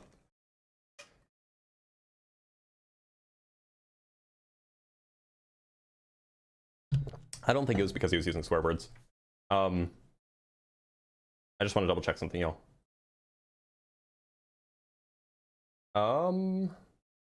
Okay. Let us read some super chats. And, oh no, there's a few super chats. Then we'll bring up our next guest. From Sayonology with the $2, you can lift heavy. You carry Science.com on your back. Well, I appreciate that. That's very sweet. And from Sebastian with the 20 Swedish kroners. I really enjoy the rhetoric and the analogies. Analogies are king.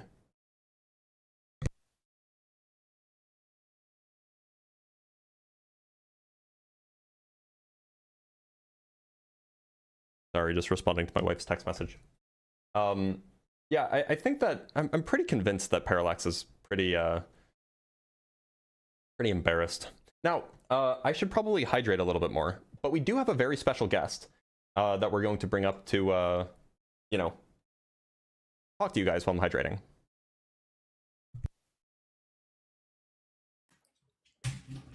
Hello. As the real-life human brother of Dr. Blitz with authentic human kidneys and emotions, I use my biological human eyes to watch this live just like everyone else. In order to give them a short break from perspective deceiving me about the true nature of reality, I'm here to talk to you about why you should support the live. Just like any typical human, immediately upon coming into existence, I had many questions. Who am I? Why am I here? How do gyroscopes work? Thankfully, lives like this are able to answer at least 2 of those questions.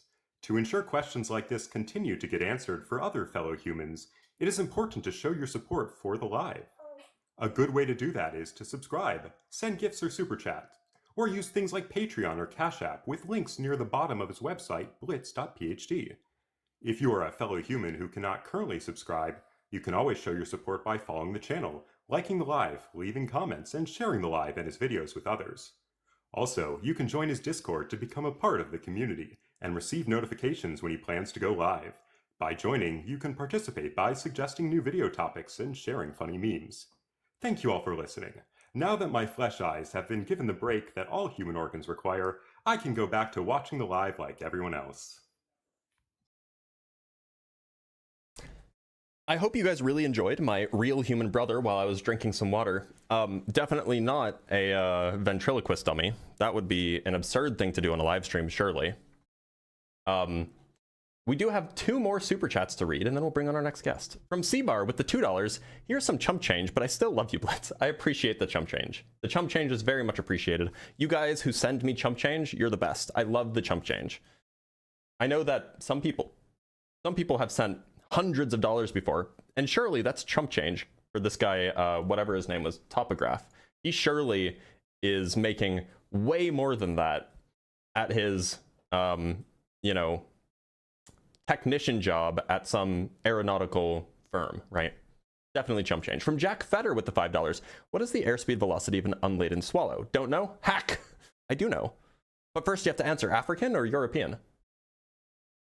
All right, let's bring up Vaziona.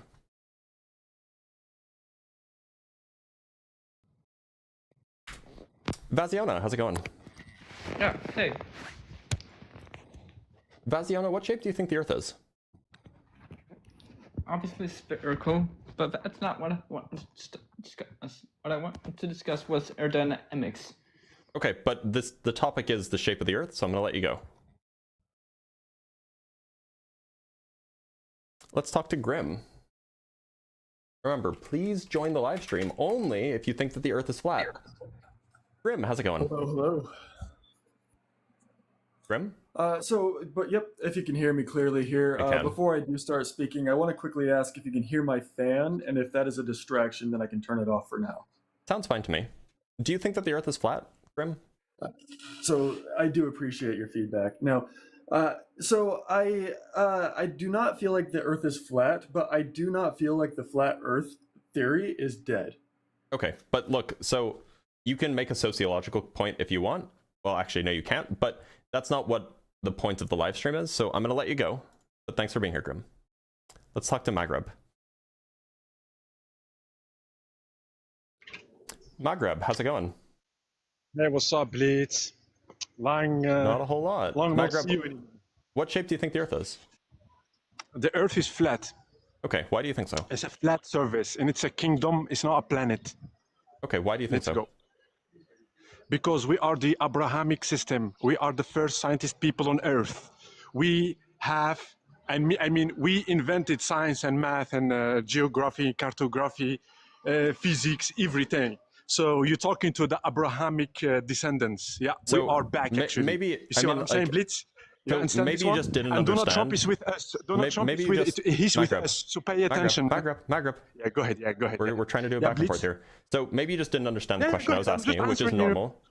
So the point, what I'm asking you is not, you know, what's the historical significance of the flat Earth belief? What I'm asking you is, what's the evidence? Yeah, the evidence is the flat surface. It's a flat surface. It's not a planet. So the Earth cannot be a planet. So that's the problem now. That's the claim. The Earth is not a planet. So the Earth, you're saying the Earth is a planet right now? What's the evidence that the Earth is not a planet? What is the evidence of that? Because the Earth is a kingdom. It's not a planet. It's not a star. What's the evidence of that, my friend? What's the evidence of that? Open your mind. I mean, open your eyes. I mean, open your ears. Maghreb, what's the evidence? You just keep saying the same thing over and over again. What's the evidence? What you mean the evidence? Is the Earth a star? Yeah, like is there some set of observations, some set of experiments, some collection of data that you've done to come to a conclusion? We come about the observation of the sunset and sunrise. Don't worry. You're talking to an Abrahamic system, by the way. You know, we are the Abrahamic religious. Wait, hold on. We are the Abrahamic religious. I'm talking to an Abrahamic system. Are you an AI? No, I'm not an AI, I'm a religious. You know, I'm the punishment guy. I'm the guy who gives the punishment. You see what I'm saying? No, I have no idea what you're saying. Okay, so is the Earth a star? Is the Earth a star? Go ahead, answer my question in front of these people, man. No, the Earth is obviously not a star. Oh, so the Earth is not a star. So what does a planet mean then? Why you call it a planet then? A planet is a small-ish body that orbits a star. That orbits a star. Yeah, it's a non-stellar object that orbits a star. It's able to clear out its environment. Okay. It has enough gravity to make itself circular. And there's a third criterion that I don't remember. Okay, do you know that planet produce light? They reflect light, yeah. No, it's not reflecting. Oh, hey, bro, don't be. Come on, man. Are you serious right now? Blitz, come on, open again. Is the Earth? This has got to be a troll, by the way. Like it's light? like the most obvious troll I've ever heard. Okay, leave this question. Do you know what is a solar eclipse? Maghreb. Sorry, how do you feel about how do you feel about freedom fries? No. Just what I don't understand this. What you say right now. Say that again. Say this again. How do you feel about freedom fries? Do you speak French? Je parle pas bien français, mais j'ai pas bien compris. Okay, just give me 1 sec, okay? No problem, but don't run from my questions. I said just for your audience, I'm the best geographer, so I have to prove this. And don't run, man. Don't run, bro. Hold on. The house is crying right now. There's a really important question. Can you 1 sec? Yeah, no problem. I'm just trying to find something that particularly funny. Problem, Blitz. Because I don't remember it off the top of my head. I like your personality, but your research, bro, it's totally like a Viking or something else or something like that, bro. But your personality is okay, man. I like it. You know. So can you? And look, this is not optimal, but it's the best I can do, the best I can find at a moment's notice. What is the name of the sea mammal that gets like eaten by killer whales and it goes or what's the name of that animal? I don't know, you mean dinosaur or something like that? No, it lives in like the cold part of the world with like, and it jumps up onto the, it gets eaten by orcas and it has a little cute dog face. What's the name of that? I said I don't deal with that, bro. I have nothing with this. Is it a French thing or something? Well, I just want to know what the word for it is in French. It's the word. It's a seal, right? So what's the word for seal in French? Seal. Oh my god. I don't know. Oh my god, the bit's dying because you don't know what a seal is. You can translate this, man. Where you go to? Come on. I start with you guys you're the worst. No, we are not the worst. We didn't do nothing yet, man. We coming. You didn't see nothing from the Abrahamic system, my friend. You're coming? You didn't see nothing yet, man. You're gonna see a lot. Wait, you're coming? What you mean you're coming? Do not come. Do not come. Do not come. Do not come. What's going on, man? I believe someone is hacking you, man. All right, we can move on here. Sorry, I just had to like. There's a great phrase that you could. It's like what is it? It's something 210, and there's a phrase that you can ask a French person to say, and it sounds very funny to English speakers. So, anyway, that's what I was trying to get him to do, but he probably couldn't translate things. All right, let's bring up Ovidusk. The bit failed. Okay, we tried. Ovidusk, how's it going? I'm okay, man. I'm good. Glad to hear it. Ovidusk, what shape do you think the Earth is? Yeah, I believe the Earth is flat. Okay, have we spoken before? No, I tried to, but I didn't get it because you got a lot of people around. Well, here we are. So, Ovidusk, you think the Earth is flat? Yes. Why? Because of the science that we can do on Earth here without believing things that you cannot measure or try to yourself. I'm sorry, I'm not English. I'm not American or England, from England, whatever. It's fine, Ovidusk. So for me, did you know that we can measure gravity ourselves? I don't agree with that. I think we can measure the speed that things fall. I don't believe that's gravity. I think that's density. That's not what I'm talking about. I'm talking about measuring two objects attracting each other. We can measure that. I've seen some experiments, I think.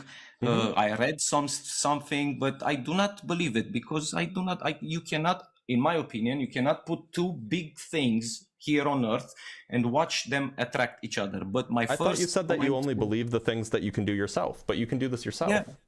Yeah. How? Give me an experiment. It's called a Cavendish experiment, and there's a guy on YouTube that did it in his garage. Let me show you. And you should go watch this video, by the way. It's very, very well done. Yeah, I will. So here's it's done by Blue Marble Science, if you don't know who it's done by. No. It's like a 25-minute video, but he details a lot of the steps, and it's not the full thing. But here's the actual apparatus. So see how there's like the big, there's like the big heavy ball there. You can't see this, sorry. There we go. There's the big heavy ball there, and then there's a little tiny ball there, and then there's another little tiny ball there, and then there's a big heavy ball behind it. You can see the heavy ball here. You can see the little baby ball there. Actually, and so, sorry, those are the, what do you mean you don't trust? This is a guy's garage. And so what he did is he then used this apparatus to measure the position. Like when the balls are close, you can measure their attractive force, and when balls are far away, you can measure their failure to attract each other. And what he does is he just some kind of electromagnetism, I believe, in sort of way. I do not believe. Can you tell me what electromagnetism is? No, not really. But I was trying. Okay, so then why do you believe it is? Why do you believe it's electromagnetism? I believe the Earth is flat because there's no measurable curvature. That's my first belief. Sure, there is. I can show you that too. But just to be clear, do we now agree that you absolutely can measure gravity? No, I don't believe that. I don't believe like you don't believe. I just showed you a guy. Wait a minute.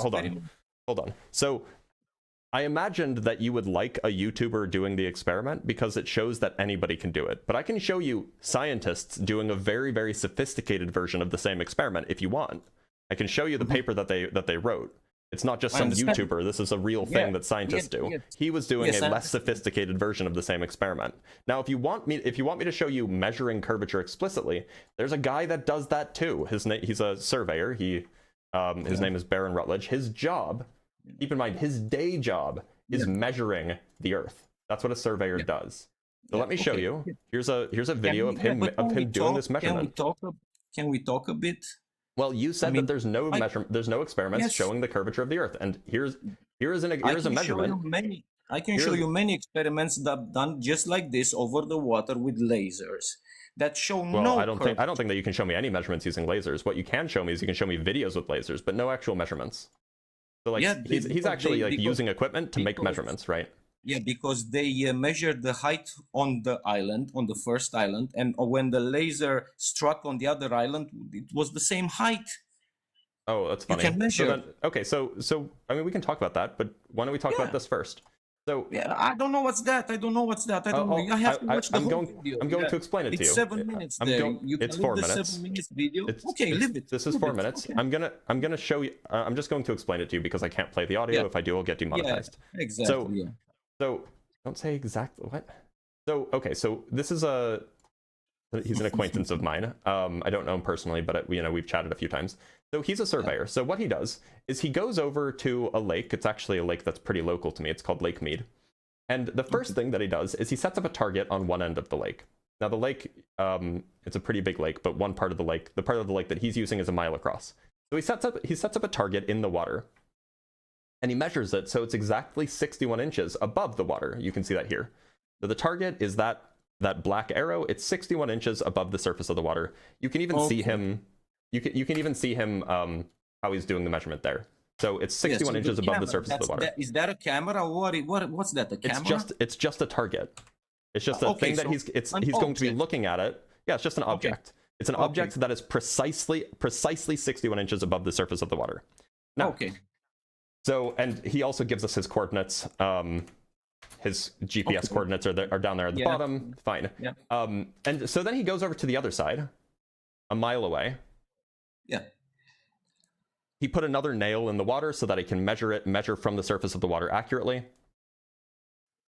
Sorry, I just want to skip it. Yeah, so now he's on the other side. He has a nail in the water. He can measure from the nail to the observation point. Now, this is the thing that he's going to observe with. It's not a camera. Think of it like a telescope with dashed lines in it so you can see how high things are. I know what it is. I know what it is. Auto level.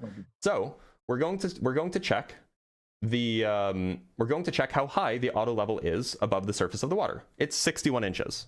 That's his latitude, so you can figure out how far away he is if you want to plug it in. It's about a mile away. Now he's going to look through this this auto level, and he's looking at the target. Now it's kind of hard to see here because it's zoomed out, but here's a zoomed in picture of the same thing right there. Now the pink thing, pink thing is the target. That's the thing that he was looking at. That black line that goes across the screen, that is that's where it should be if it was 61 inches up, because the auto level is 61 inches up.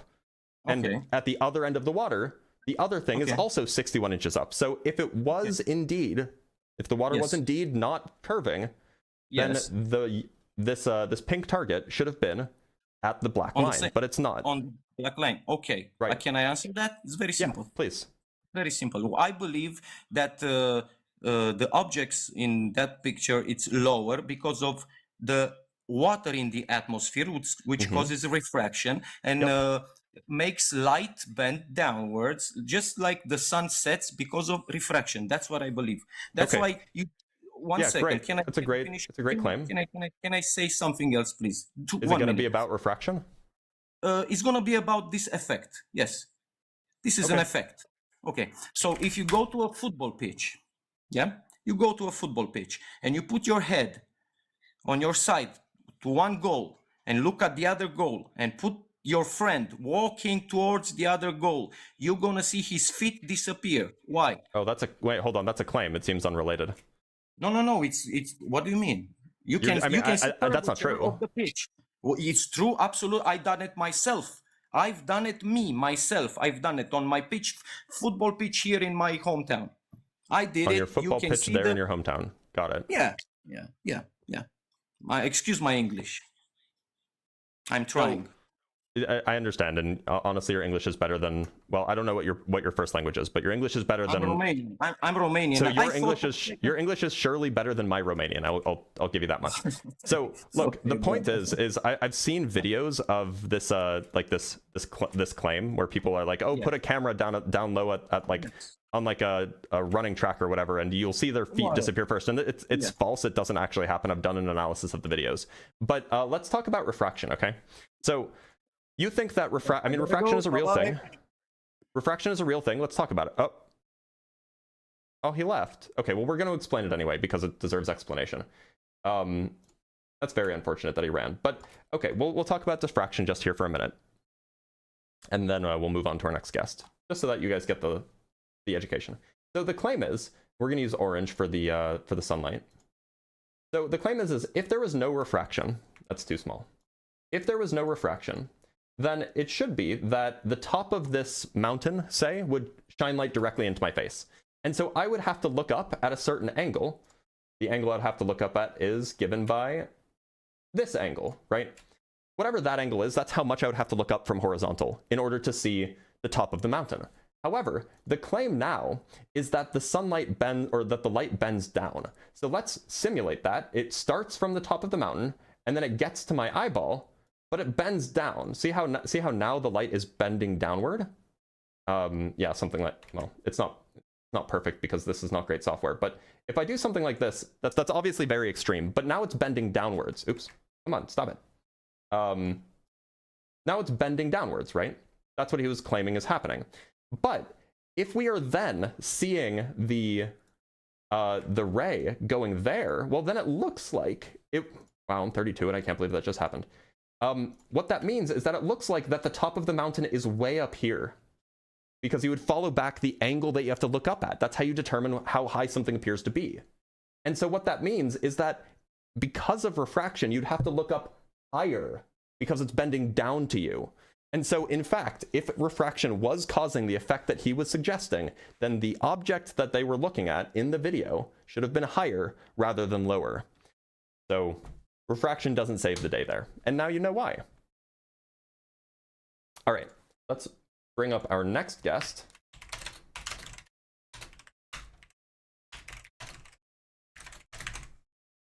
I mean, the guy, so it's not a globe claim. He just made the claim of refraction. I was just explaining how refraction doesn't save his argument. Close out of that. He didn't crash out. No, he just ran. All right, from No More Breakdowns with the $5. Is tangent calcs of Polaris for multiple observers a straight up smoking gun against the flat plane? Yeah, unless they believe that the light is being bendy wendy, which they do. From Orion Cooper with the $2. Soccer fields are never flat for drainage reasons. Yeah, that sounds probably right. So, I mean, that's why we can use the surface of water if you want, right? All right, let's bring up Jacob Miller. Jacob Miller, how's it going? Good. You? I'm doing all right. Jacob, what shape do you think the Earth is? I think it is flat with a dome. Okay. Why do you think that? Because I believe life is a simulation, and Your friends are laughing at you. I have multiple points. Yeah, they are. I know. But do your friends think that it's silly to believe that Earth is flat with a dome? Oh, they do. Yeah. Okay. But you still believe it, even though your friends think it's kind of dumb. Yes. I'm just smarter than them. Okay. What do they think? Do they think that you're smarter than them? Yeah. Okay, I'm sure. I think he's like retarded. Oh, bro. I mean, he was a troll anyway, so I wasn't going to let him continue for long, but you can't... I mean, like, I get that your friend didn't know that, but you can't say that. By the way, mods, the Bass Guy official, he is currently in the guest box. He is also the Bass Guy. Yo. How are you? I'm just letting you up here so that my mod team can ban you. I know. Okay. Dude, does Lake Mead have bass in it? Dude, wait, Mods. can you at least answer the question? Mods, you know what to do. Have you ever caught a bass? Please. It's gone. He's gone. All right, let's talk to Mr. Theodore.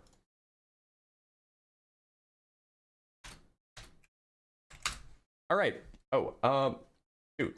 There's a guy in Discord. Fro, how's it going? Oh, we've spoken before, Fro. Fro, you are no longer in the guest box. Sorry. You're good. Fro, we've spoken before. Was it recent, and was it on this topic? No, it wasn't on this topic at all. Okay. Fro, what shape do you think the Earth is? I think it's round, but your question on YouTube, your question is, or your statement is that flat Earth is dead. Yep. Clearly not dead. Well, it's dead insofar as nobody takes it seriously anymore. But I'm going to let you go, Fro, because it doesn't seem like that you want to disagree here. Or that you think that the Earth is flat. So mean to me? Because I hate you personally. I think that you're a bad person. I just want to know if you. I think that you're a genuinely bad person. I'll leave you alone.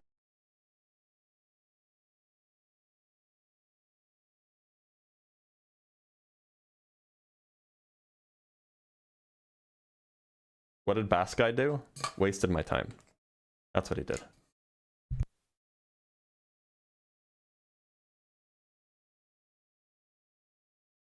All right. Guest box is currently empty. So if you think that the Earth is flat, and you think that you have an argument that, you know, maybe it'll bring me over to the flat side, feel free to hop up. Otherwise, I'll just assume that all of the flat earthers that are in the chat, and by the way, there are many. My guess is probably at least 100. Many flat earthers. If you think the Earth is flat, feel free to come up and defend it. Otherwise, I'm just going to assume you're a coward.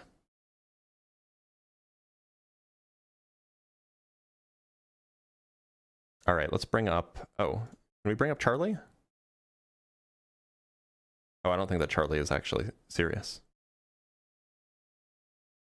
Dr. Blitz, why do you think the Earth is flat? I don't think the Earth is flat.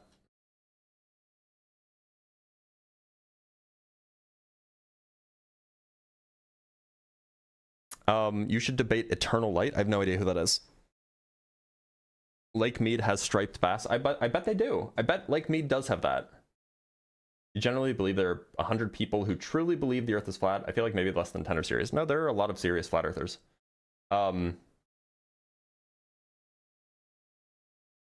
Dr. Blitz debunks tides disprove a flat Earth. They can be at different levels at the same time here in Nova Scotia. Yes, they absolutely do. They just don't like that.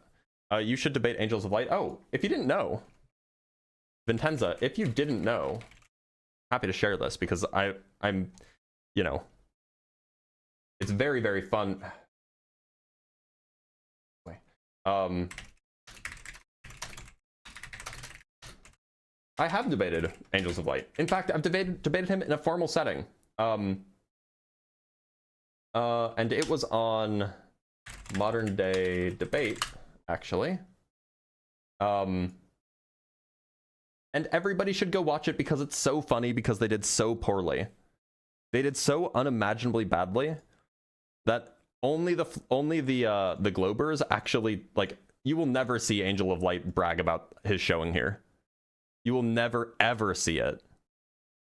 But I bring this up whenever I get the opportunity to, because he got smoked.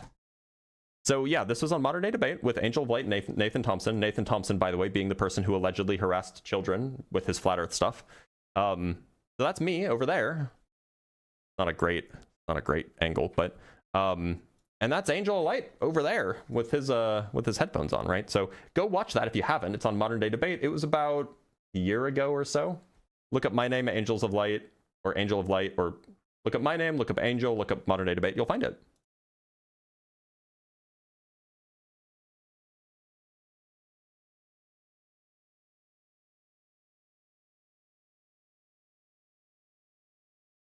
Make sure that everything's up to date. Angels of Shite. That is very funny. It is on YouTube. Yeah. Love to hear your take on Globe Crusher. I don't even know who that is. Well, look, I don't want to say something if he wasn't convicted. I don't want to say that he did a crime if he wasn't convicted of the crime, right? I say it's alleged because I think he was charged with a crime, or he was charged or something, or detained at least. Yeah, thanks for playing.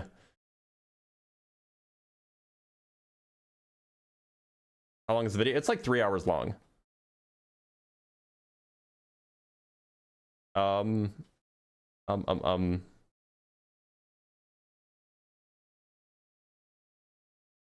Thompson saw jail time over it? Really?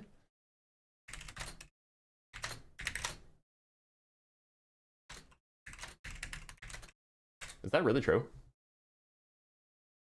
I know he was arrested. Here, let's just read. Flat Earth advocate arrested after yelling at Greenville County Elementary School students. He videoed it, by the way. And he was reaching over the fence the video shows him reaching over the fence to hand them flyers before yelling out, "Space is fake! You're not on a spinning ball." He was arrested by Greenville County deputies and charged with public disorderly conduct in relation to the incident.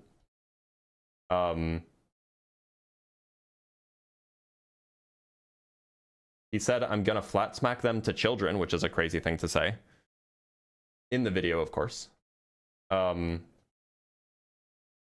don't actually know if he saw jail time over it. I don't know if it's gonna say that here. Let's just.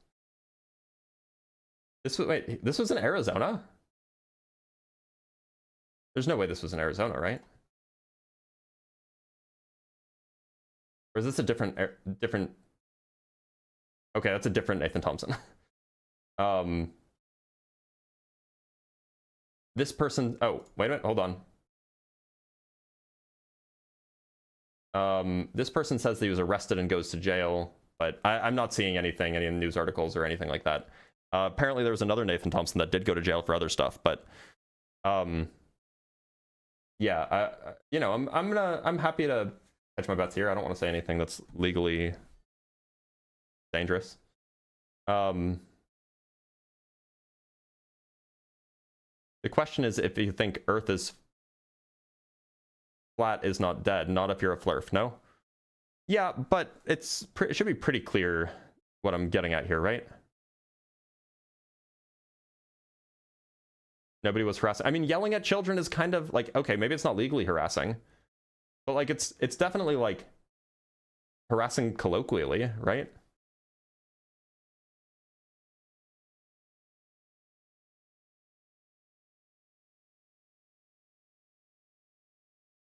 No one censored flat Earth videos. They dropped off the algorithm because nobody looks at flat Earth videos and takes it seriously because it's an unserious topic. Yeah, that's what I mean by it's dead.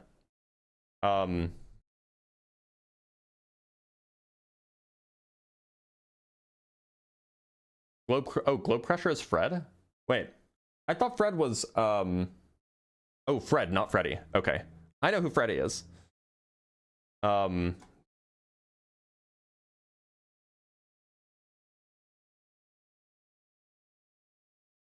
Greenville's in North Carolina. Okay, now I know. Now I know. You got to believe flat Earth is the shape of the Earth, not just that the theory is still around. Yeah, that's the idea.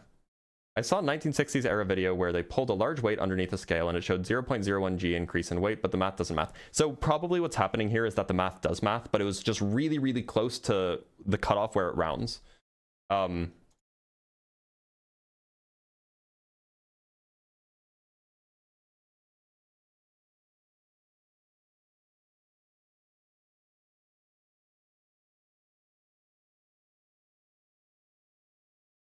All right, well, if there's no flat earthers in here, which I'm pretty sure that there are flat earthers in here, but if there's no proud flat earthers in here, which, you know, I'm sure that there aren't any, because why would you be proud to be a flat earther? Then, you know, we can just change the topic. I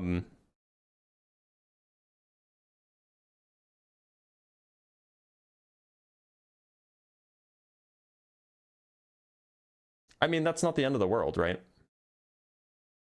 Greenville, South Carolina. Okay, yeah, I know. Because the live got restricted? No, it was only a temporary thing, I think. I didn't even see like an option to like appeal it.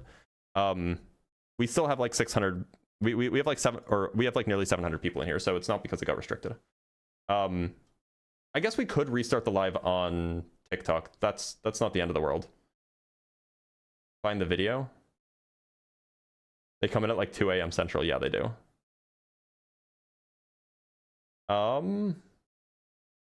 Yeah, I guess Globe wins by default. Right. I can't access the request, so that may be why. The request box should be working, right?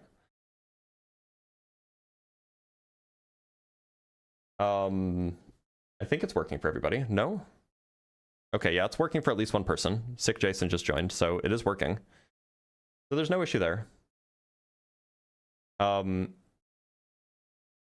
If there's no box for you, then that might be because you don't have access. It's not like a personal thing. I actually don't know if Sick Jason wants to actually discuss. Sick, were you just checking out the box, making sure that the box works? I was just checking out the box for you, Blitz. All right, I appreciate it. Thanks for being here. Yes, sir. All right, let's talk to Lunar. Oh, nope. Yeah, so the box is working, everybody. Don't worry. Also, there is a Twitch stream. There is a Twitch stream is relevant. There is a Discord room that you can join if you don't want to join on TikTok. The link is down in the description. You can find it in various ways. All right, well, let us mildly change the topic. Or, oh, never mind. We have a guest from the Discord. Tiny Frank, how's it going? Tiny Frank? Yeah, I was listening to you like double it. Tiny Frank, I can hear you. What shape do you think the Earth is? Right. Give me a second, please. Okay. Yeah. So, I don't know if you already changed topics. I have not. But, oh, all right. But well, this is maybe related. What shape do you think the Earth is, Frank? I generally believe it's a sphere, but I cannot prove it by myself. Like I have very well trust in institutions. Like Okay. I believe most of people do, right?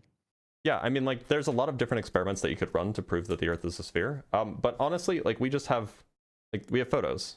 We have so many photos, so many videos of the Earth being a sphere. Oh, yeah. Like, even independent ones run by, like, independent random amateurs on YouTube who send a rocket up, you know, to space. Like, this exists.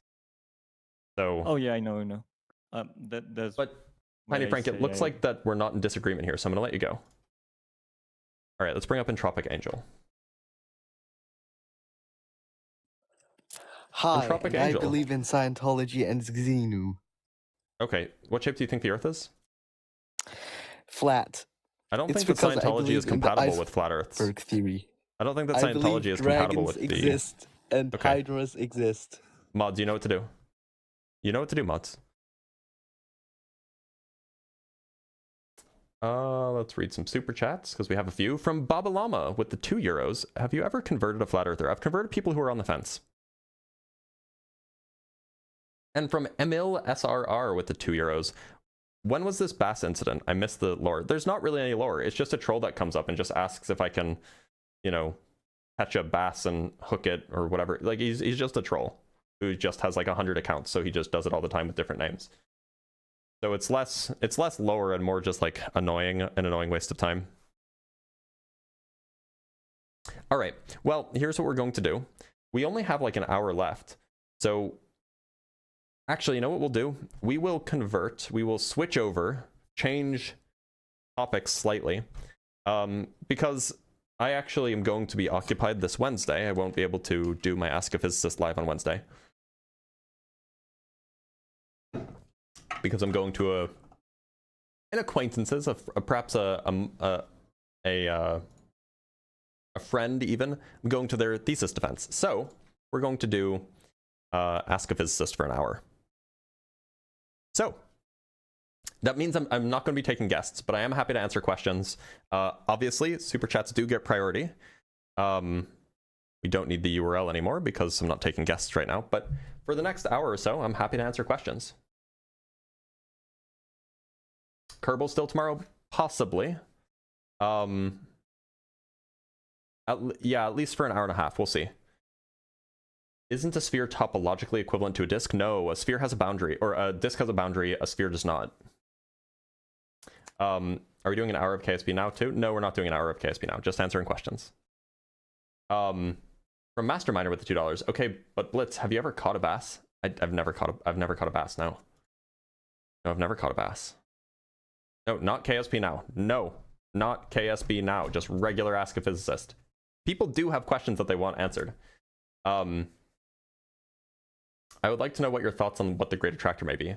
It seems likely that it's just a big galaxy cluster that we can't see because our galaxy is in the way. From DeButcher with the $5, what's the best paradox about physics in your opinion? Well, there should be no paradoxes in physics genuinely.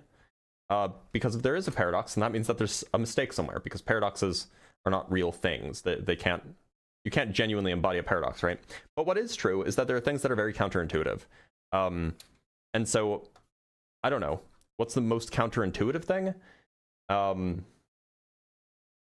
Maybe the Andromeda paradox. And I made a video about this a while ago. Again, it's not a paradox because it's just, or I guess it's a paradox in that it's seemingly counterintuitive, or it's seemingly wrong despite not being wrong. The idea is that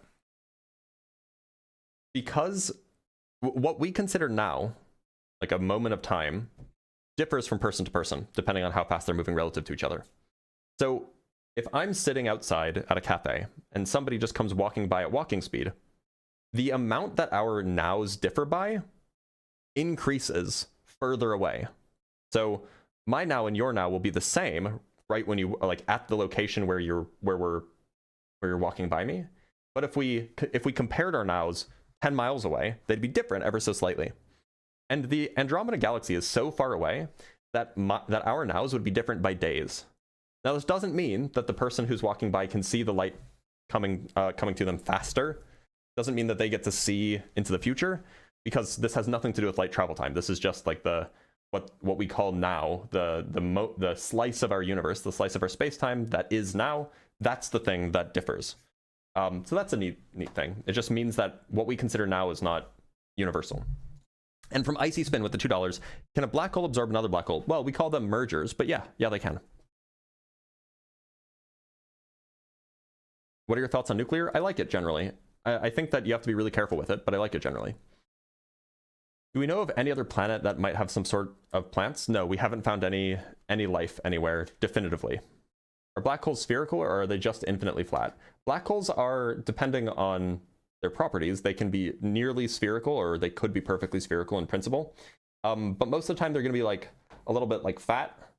But they're mostly, they're like little like fat spheres because they're spinning.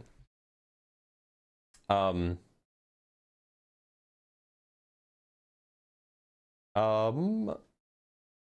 do you cook your bass? I don't. Could you talk about the recent discrepancies in the measurements of the gravitational constant G? Why is it so hard to get accurate measurements compared to other constants? That's on my to-do list of videos to make, so I'm not going to talk about it yet. But I will talk about it in a video soon. Have you seen Project Hail Mary? Yes, I have. What's your favorite part in relation to physics science? Well, most of it was like biology stuff, so it's not like the science was not the interesting thing. It was just a really good story. Sorry,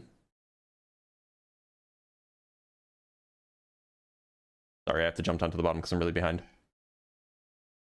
Why did my wife leave me? Well, from your picture, it's not clear that you had one because you look too young. But if you did, I'm sorry. They left you.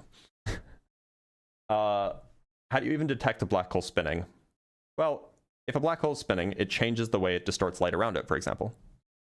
So you could in principle see that. What's your PhD in? It is in physics.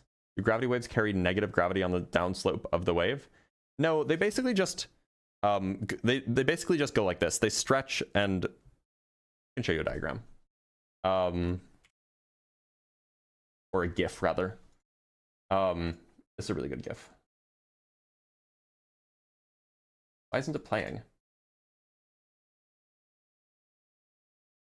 Play, damn you. Why aren't the GIFs playing? Oh, there it is. Okay, let me show you the GIF. It's something like this. But like, notably, this doesn't cause like a gravitational attractive force. What it does is it'll like make stuff wiggle.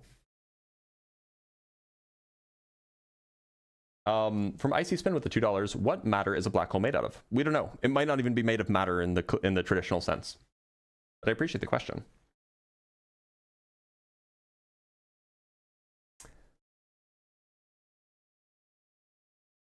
With time dilation and space contractions, what would you see if you traveled in a circle at the speed of light? Well, you can't travel at the speed of light, but you can travel close. The distance that you would cover would be seemingly small. Or rather, I mean, like, it depends, I guess, on what you're looking at and what direction you're looking into, which is annoying.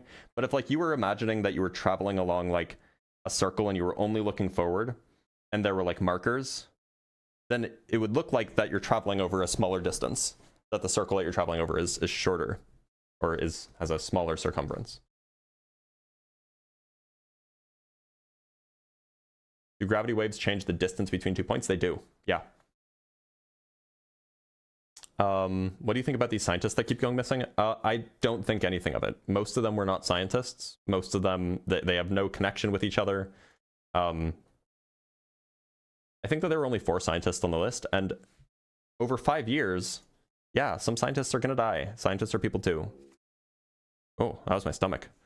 From Blancs with the $5, just had a friend mention the ice wall. What's your favorite way to debunk this? That you can just go to Antarctica. You can book a trip there. There's no ice wall. And then if they say, no, you can't, because the military, show them the international, or the Arctic Treaty, and show them how in the Arctic Treaty it explicitly says no military allowed on Antarctica. From Brenda Creates with the $2, could strange matter collapse all ordinary matter? This was a hypothesis put forward by Witten and someone else, and I don't remember who. We don't have any evidence that this is true, but it hasn't been fully ruled out. And from Krenich with the $5, do you think that we'll find out what a singularity is made out of? I don't think that there are singularities. And as far as I know, actually, most physicists don't think that there are singularities either. Singularities are kind of just a placeholder for some unknown physics that we don't understand. And they show us, when they pop up in our math, they show us that the math, that we need new physics. What's the name of the YouTube channel that does Cavendish in a vacuum? I don't know if he did it in a vacuum, the guy who... but Steve Mold did it in a vacuum, I think. The guy who... The video that I've been showing is by... What's his name? By Blue Marble Science. You know if black holes are spherical? Most of them will be slightly oblong spheres. They will be slightly oblate even because they're spinning. Who's your favorite mathematical physicist? Probably Roger Penrose.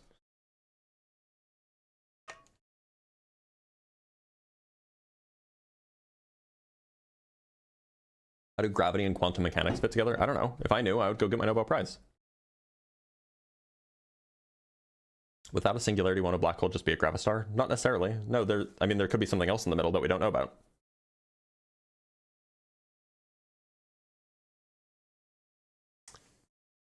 BMS is a 2/3 museum quality replica. That's neat.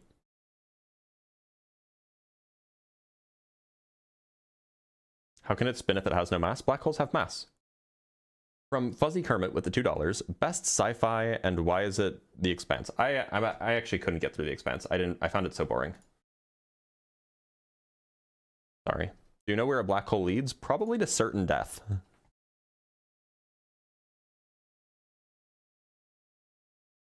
you think the Penrose process is viable for sapient races in the future? I mean, it seems viable, but it seems like it's unnecessary. You don't actually need to do anything particularly sophisticated to get to get a big chunk of energy out of a rotating black hole. There is a method that you can get more energy out of just by feeding the black hole and letting stuff swirl and then releasing light. From Chase Martin Physics with $5, Blitz, seriously, how do gravity and quantum mechanics go together? I need to know. Look, brother, I need to know too. Would it be possible to learn QFT without exposure to GR? Absolutely. Yeah, you don't need GR at all to learn QFT. Jump down to the bottom.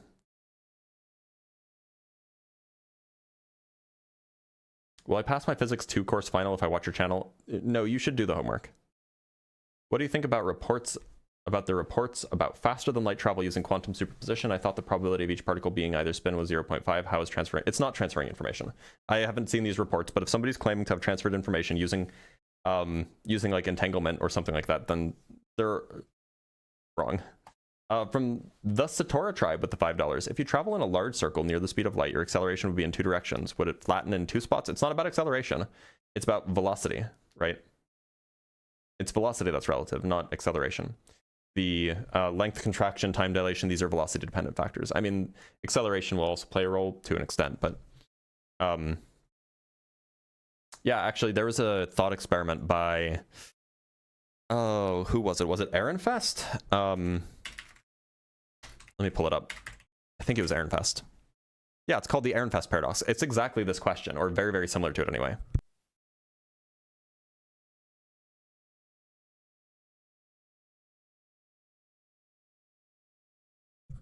Sorry about that. From Ekipo with the €2, is dark matter thermodynamic? It seems to be cold, and it seems to not heat up. I mean, yes, it is thermodynamic in the sense that, like, you know, you could calculate the entropy for a dark matter if it's made of particles, for example, but it's not interacting, so you're gonna have a hard time putting it in a box to get some sort of, you know, pressure or something like this, because, you know, kind of pressure requires a container. No, but they don't interact with each other, so there's not really any like any reason to think that there's really any pressure at all. They are what would be called pressureless dust, if that is indeed what they are. And from Tragan with the $5, how did our definitions of mass, distance, and energy coincidentally come out to exactly E equals mc squared? Wouldn't there be some coefficient? No. The coefficient, well, okay, yes, the coefficient is c squared. Right, the c squared is the coefficient relating energy and mass.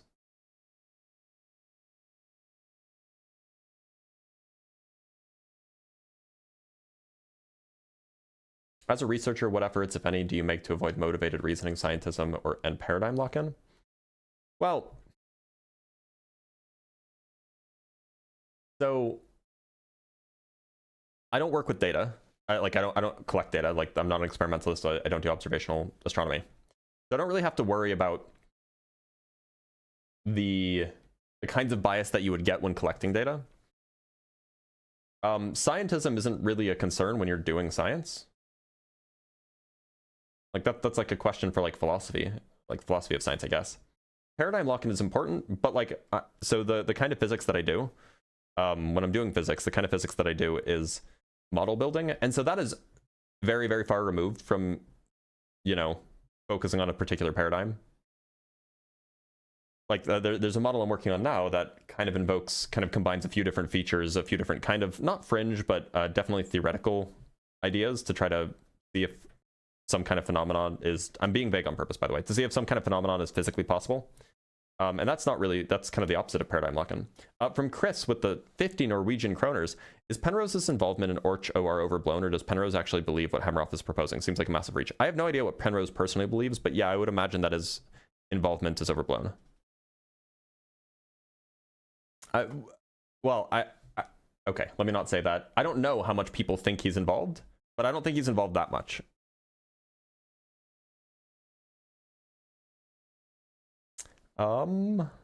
Is college physics hard? It depends on the person. How do we know there were magnetic monopoles produced in the early universe if there are none now? We don't know that there were magnetic monopoles produced in the early universe. We just think that it seems reasonable that there would have been. You ever think about what do you mean by model? So a model is just a mathematical construct that then has some interpretation with physical reality. So when I'm building a model, what I do is I have some sort of physical idea, and then I try to kind of describe it mathematically to see if the mathematics can actually, using known physics, of course. You can make math, like in some sense, you can make mathematics do whatever you want. But the trick is making the mathematics do what you want while following the laws of physics, right? And so I have this idea of this thing I want to see if I can make a model for. See if I can make like I have this like way that I think the universe could be. I'm not claiming that it is this way, but a way that perhaps the universe could be. So then I try to see, is it possible that the way that we understand the laws of physics is compatible with the universe actually being that way? From David Nikolai with the 12 euros, thank you so much. If information can't be destroyed in quantum mechanics, what actually happens to it when something falls into a black hole? And how does it come back out through Hawking radiation? Well, that's the million-dollar question, isn't it? Like, we don't know. It's generally believed that it does come back out through Hawking radiation, but it is not agreed upon how. And from Chase Martin Physics with the $5, college physics can be as hard or easy as your professor wants to make it. Anything in physics can be made difficult for students. Yeah, that's true. I also think that it's going to some extent, it's also going to depend on the preparedness of the student. If you have a student coming in to university who hasn't taken any calculus, then college physics is going to be much harder for them than somebody who has. The reality. And from Optopoppet with the $10, what are the names of the formulas used to derive the amount of dilation at percentages of C? Do they produce sound results at values higher than C? I don't know what a sound result is, but so what you're looking for is, I mean, the formulas don't really have names, but what you're looking for is relativistic time dilation and relativistic length contraction. And you can plug in values higher than C, and then you get imaginary numbers out.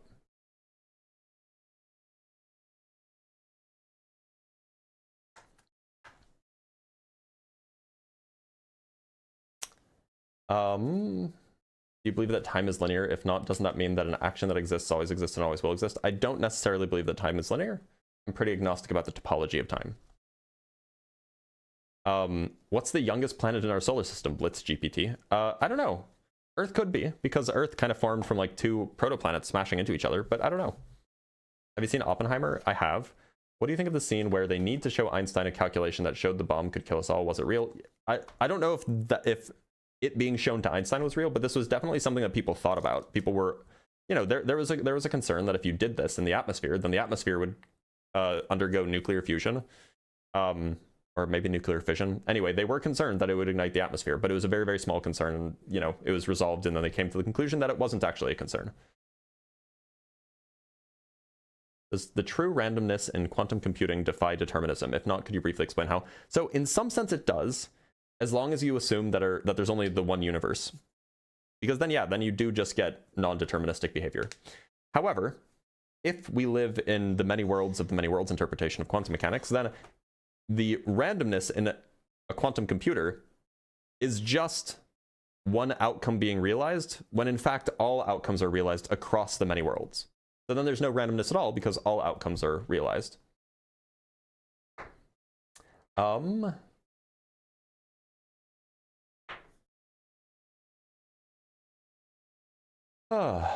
do we transport antimatter? Carefully? I don't know the details. Have we ever measured speed of light in an actual vacuum? Depends on what you mean by an actual vacuum. But yeah, in reasonable senses, yeah.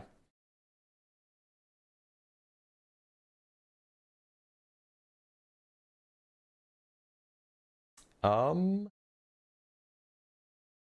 death of identity. Okay, that doesn't seem like a physics question. What would you like to be your magnum opus? I don't know.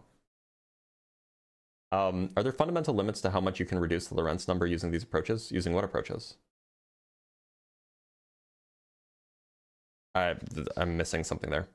From the Satora tribe with the $5, which is much appreciated. Thank you. Everyone wanted to keep it simple for the class. You gave me something to read. Well, of course. Always happy to give more complicated explanations so that you can go find something to read. Is the differential geometry you learned in a math degree enough to understand general relativity? It'll take you most of the way. As long as you get to more than surfaces or more than curves and surfaces in 3 dimensions, then yeah, you should be fine. From Chase Martin, again, always good to see you here. Thank you so much. I find it unlikely the leading quantum mechanics minds of the time would bring a math calculation to Einstein at that time. He wasn't a fan of either. Yeah, I mean, I also don't think that I actually am not sure if he was a fan of the Manhattan Project either. But Oppenheimer and Einstein were friends. So it's possible that somebody would have. I just don't know if it's recorded. Can a rocket accelerating forever reach the speed of light? Nope. It will get there. It will never get to the speed of light. It'll just get arbitrarily close. Who's the best science communicator? Neil deGrasse Tyson, Brian Greene, and Brian Cox. I don't think any of them are the best science communicator. I think that the best probably is Matt O'Dowd.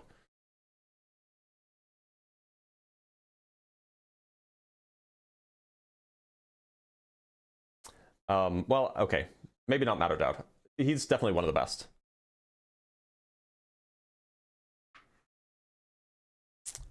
What's your opinion on modified Newtonian dynamics as an alternative to dark matter? Look, if they can make modified Newtonian dynamics account for the bullet cluster and make it covariant and make it variational, then I might sign on. But until then, I'm a little bit skeptical. Yeah, Matt O'Dowd is PBS spacetime.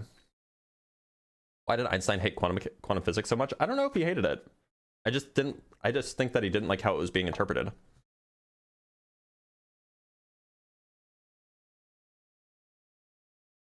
What do you think of Sean Carroll's books? I haven't read all of them, but the ones I have read are quite good. Do you believe Bob Lazar's story? No, not in the slightest. What do you think about portable antimatter in terms of generally getting FTL technology? Portable antimatter is really, really hard to have exist. Like, it's really hard to transport antimatter, and it's really hard to make antimatter, and neither of those will help you get to faster than light speeds. Thoughts on Hank Green as a science communicator? He's really good. He's a generalist, though. He's not a specialist. From Chase Martin Physics, again with the $2, this is true. MOND is harder to get behind the new particles. Yeah, look, there are probably particles that we haven't detected yet, and so it's plausible that some of those particles are dark matter. Why do you need to completely invent new physics when you can just invent new particles? Not to say that it's necessarily right that it will be new particles this time and it won't be new physics, but like,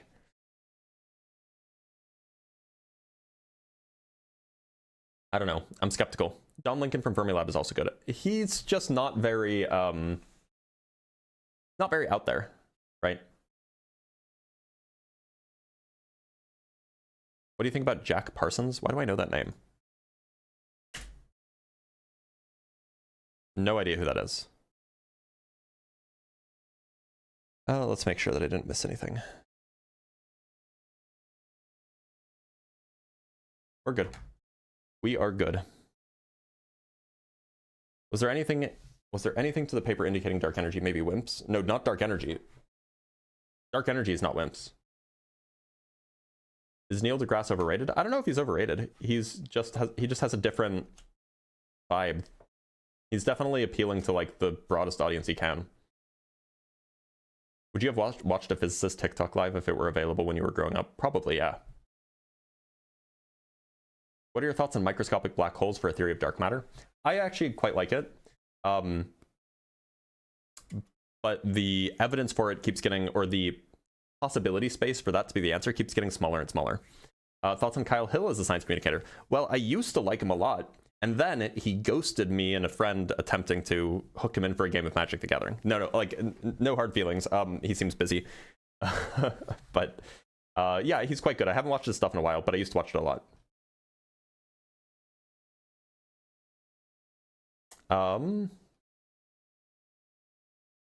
Antov Petrov is a good one. Antov Petrov is perhaps after my time. I just don't really watch a lot of YouTube anymore. So I don't know how long he's been doing his stuff, but I never watched his stuff when I was watching more YouTube.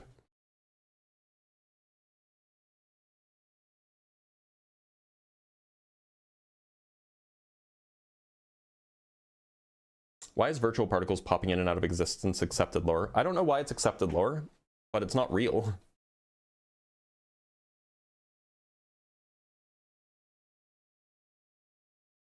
Do you think bio AI will boom? I have no idea what that is. Oh.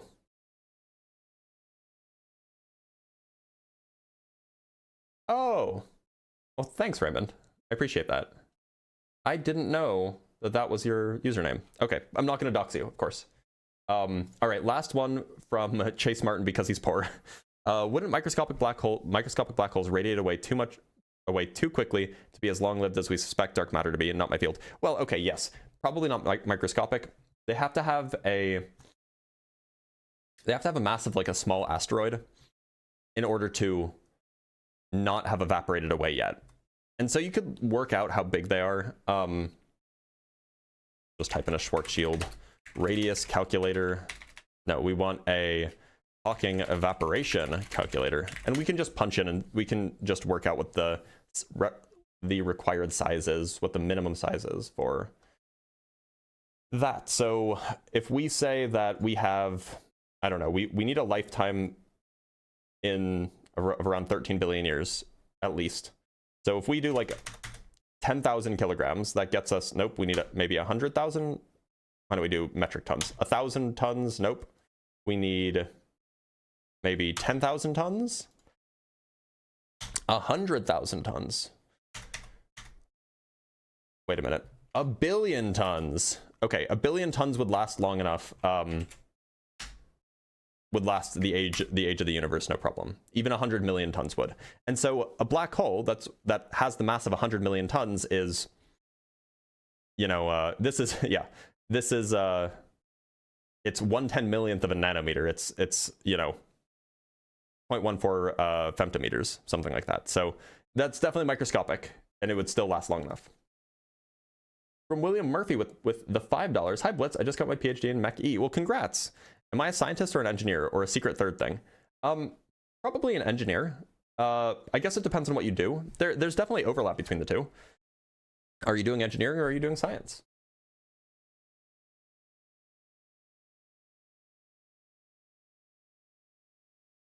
So perhaps a good way to divide the two. And look, I'm not the final arbiter here, but the way I see it is an engineer is trying to solve problems. A scientist is trying to answer questions. Like why or how does XY, how does high temperature superconductivity work? Or why do black holes glow a certain way? Or what is the most, you know, what is the, I don't know, you know, answers questions. That's my view anyway. Are you a physicalist? Kind of. Probably the closest thing to my view. What do you believe is the best undergrad physics course in the world? Do you believe it is Cambridge, Nazi, Tripod, or another course? I don't know. I don't have, yeah, I just don't know. Can't evaluate them. I've only ever done one. Saying the only true science when he admitted to having no education in physics and thought it had nothing to do with the shape of the Earth. Oh, yeah, that wasn't for me. You still have cancer? No, it turns out it was never cancer to begin with. Most mad scientists are actually mad engineers. Yeah, that does happen. Dalton Raid. Hi, Dalton. You look like Dean. That's crazy.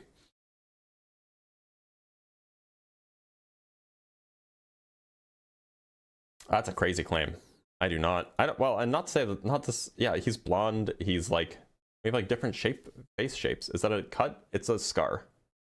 Not a nose. It's not a nose ring. It's a scar. I wish I didn't have it. I bumped my question because I don't think it was addressed. What theoretical observational developments do you think are needed to resolve Hubble tension? Well, look. So the Hubble tension is pointing at one of two things: either the way that we measure distances is wrong, or our cosmological models are wrong. And so either one of those would resolve it. If we found a source of systematic error that we had not noticed before in our measurements of distances, that could resolve the Hubble tension. Or if we find evidence for new physics that pushes us into thinking that the lambda CDM model is sufficiently wrong that the Hubble constant we get from it is incorrect. Are scientists looking into the theory that black holes have ages, phases of age, the age of a black hole dictating its internal stability and thus its destructive nature? No, because this doesn't seem like a scientific idea. How old were you when you finished studying? I was 29. Or I guess I was about to turn, yeah, I was about to turn 29. Oh, Supernatural Dean. That Supernatural Dean. You mean Dean from the show Supernatural? Okay.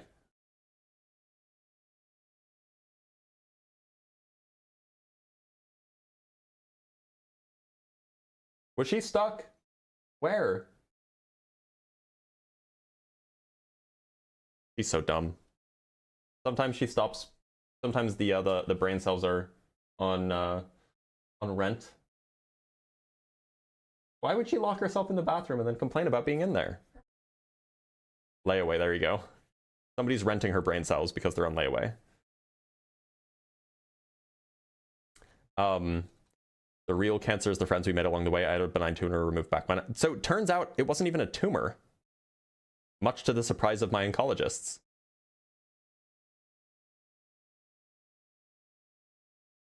I have a cat.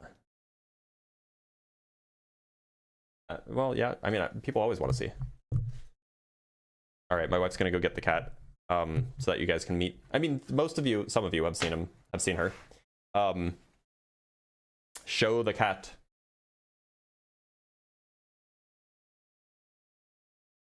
Here's the cat. She's very upsetty spaghetti. Meow for the camera. Okay, you can leave. You may leave. Yeah, so it wasn't even a tumor. From time with the $5, for the Raiders' knowledge, Blitz has not caught a bass, and email 1776 is a liar. Hold on, let's not disparage chatters. I don't know who email is, so. Should have named her Cloud? No. But she was very, very cute when she was a kitten. Like, so cute. She is sweet, but she's also like kind of mean sometimes. All right, let's drink some water. I'm a little bit dehydrated.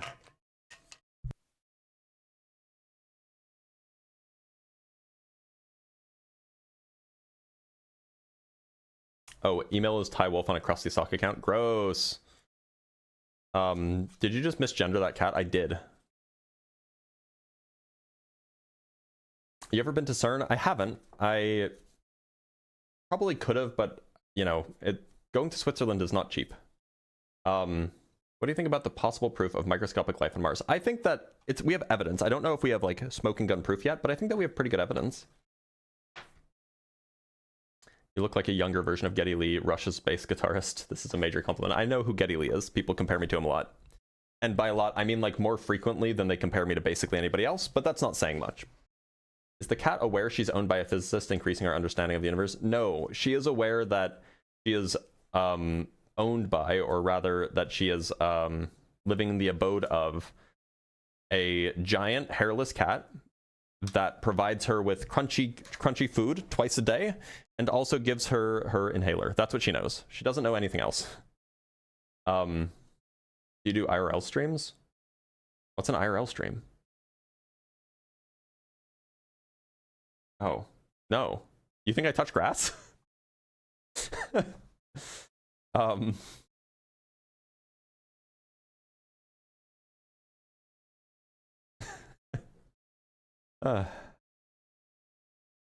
Is the cat aware a stranger, loves her? She is not. But I'll try to let her know. DCC theory, please. It's not a particularly mainstream view. I haven't looked into it in too much detail. I mean, I'm familiar with the idea. I haven't looked into the evidence for it too much. My understanding is that there's just not very compelling reasons to... The data is not particularly compelling, is my understanding.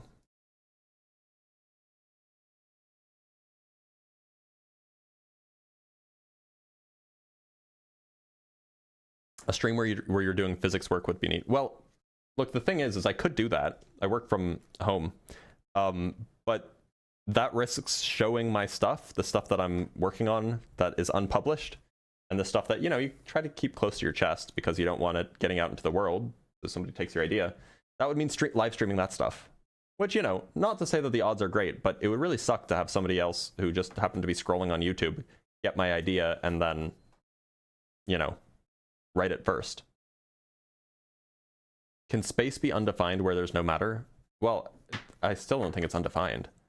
How do you find FLERFS to debate? Well, today we struggled to find any because, I mean, maybe they're all gone.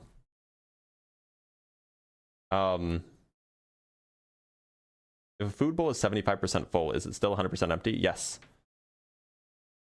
Ask a physicist, but accepting guests would rock my world. I do accept guests. I used to do it a lot. Now and then I stopped for a while and I'm starting again. That's going to be on Wednesdays, but not this Wednesday because I'm going to a friend's thesis defense instead. So the live stream, there will be no live stream on Wednesday. What is physics work? Is it research? Yeah.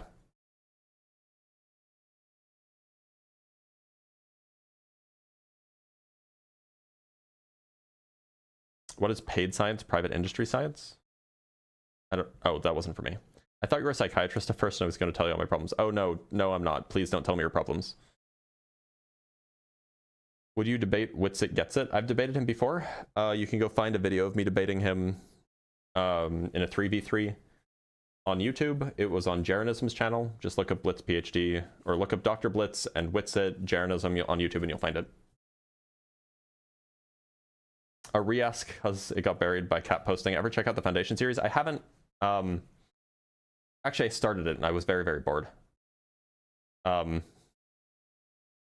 What's it destroyed me? You think so? They never addressed any of the scientific claims that I made.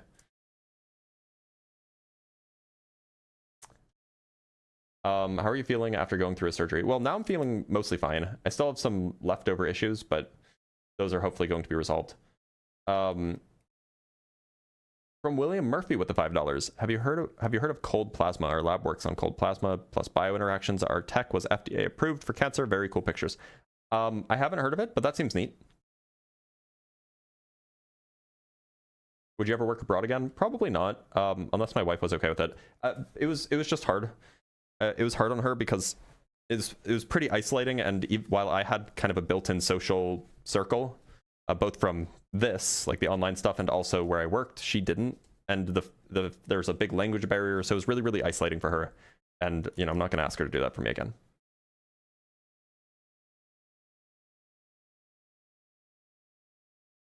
Now, if she runs off with Jeff Bezos, then, you know, maybe, but I don't think she'll do that.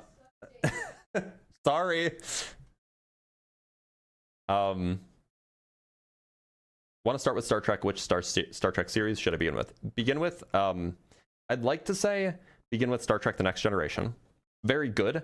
The first season is a bit rough, so you could probably skip the first season. What topology do you have to use, if any, in your research? Very, very minimal. Like, very, very minimal. Like, Euler characteristic is basically all that ever shows up.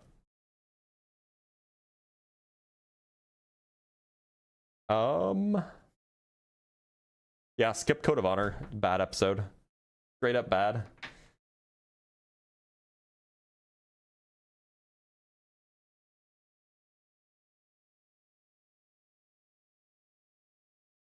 Thoughts on beardless Riker? It's awkward. Can you explain why most physicists don't accept singularity? Well, look, I haven't taken a poll. This is just my my feeling for, you know, based off the people I've spoken with. But when a singularity happens, at least when it's happened in the past, when it shows up in your math, that implies that your math is wrong. It doesn't imply that there's actually some measurable infinity somewhere. And so, like, yeah, we know our math is wrong. Why would we trust the math when we know the math? When we're talking about the math, I mean, like, the physics. The physics breaks down at, like, the center of a black hole. The physics breaks down 13.8 billion years ago. We know that it's wrong. Why would we accept the conclusions of something that we know is wrong there? Do you think theories beyond the standard model will be proven by observing top quark flavor changing neutral current decays? If we're seeing FCNCs, is this like a recent thing?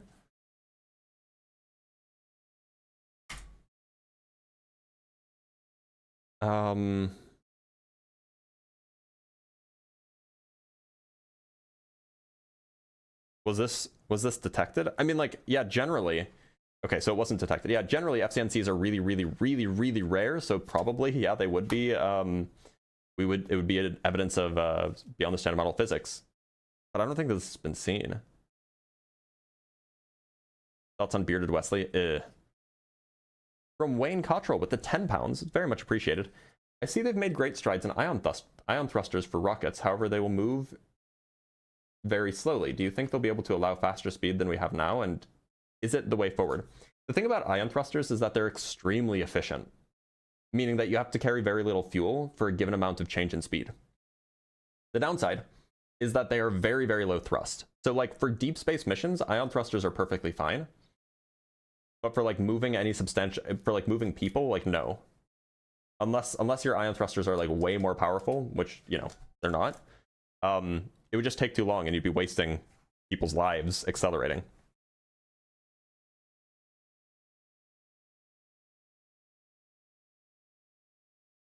Saw something recently that they might be able to split quarks. Is that legit? Can they be broken down to something smaller, or am I stupid? Well, I don't know if you're stupid, and I don't know what you saw, but as far as we can tell, quarks are the fundamental particles, meaning that you can't break them down into something smaller.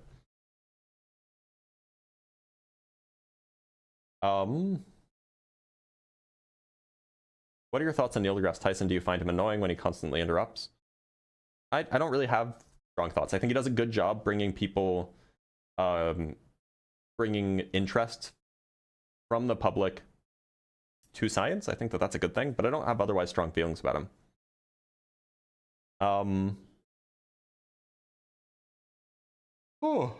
Is the universe inside of a black hole? I don't think so.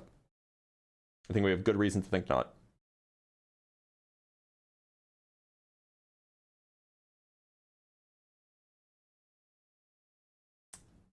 But a black hole can rip them. It can't rip quarks apart. At least not as far as we can tell. Maybe we'll find out that they're not fundamental someday, but we don't have any evidence that supports that right now. I like the black holes creating universes thing. No clue about the science, but it's interesting for sci-fi. It is interesting for sci-fi, but it's not really well supported by the data that we have now. Next stage of research on black holes.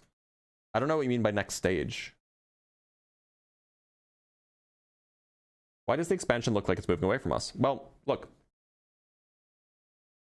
Imagine that you are a dot on a balloon, right? And there's a whole bunch of other dots. You're one of the dots. If you start blowing up the balloon, it will look like, from your dot's perspective, that all of the other dots are moving away from you. But that'll be true for any dot. And it's because expansion is happening everywhere. So it's going to look like everything else is moving away.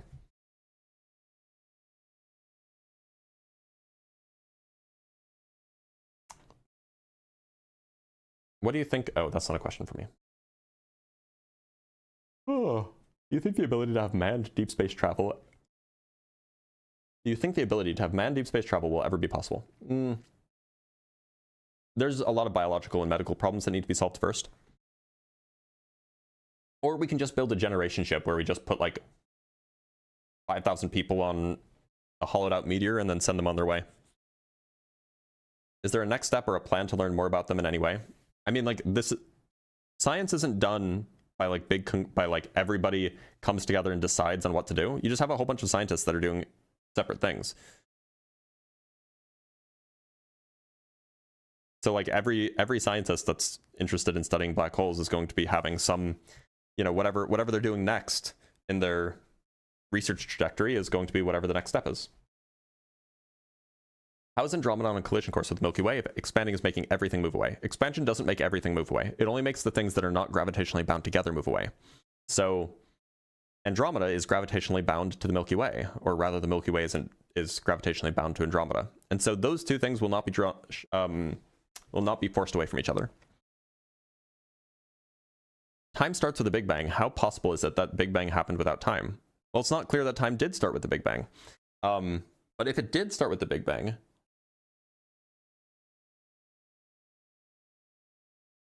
then I guess you would have some sort of pre-geometric or pre-temporal geometry. Could be an explanation for how time started. Follow up, what shape is the universe? As far as we can tell, it's like a three-dimensional grid, and it doesn't have any intrinsic curvature.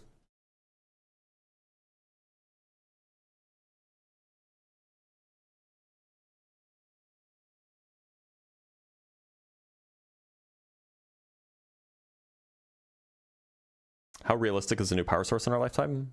I think it's pretty realistic. Well, I don't know how old you are. Would you rather be the first to discover the start of a new field of science that changes civilization forever, or be the last scientist to discover the last truth of the universe? I'd rather be the former. How were gluons discovered? I mean, particle accelerators, basically. What is that beeping? That's not the,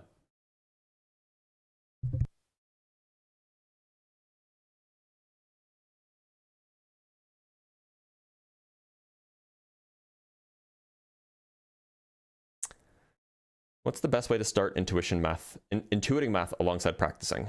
That is the best way. Hydrate. Okay, I will hydrate.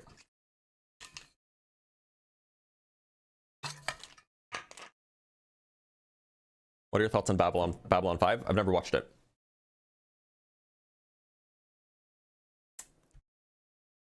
I'm gonna jump down to the bottom.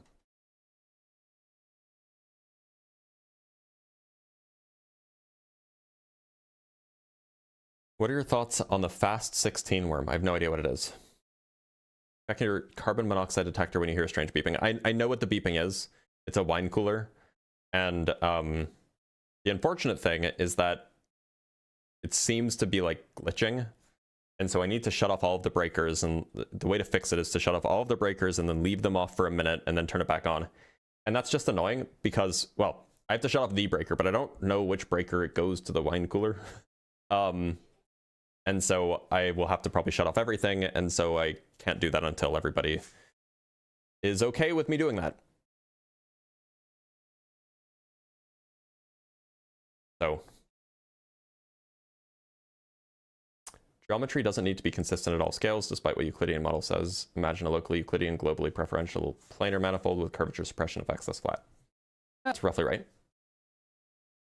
Can't you just unplug it? To unplug it would mean it's like it's like built in and it's not on wheels. And because I had surgery, I'm not allowed to lift or move heavy things. So, and I'm probably the only one who can do it. So I just need to shut off the breaker. Yeah, it's annoying.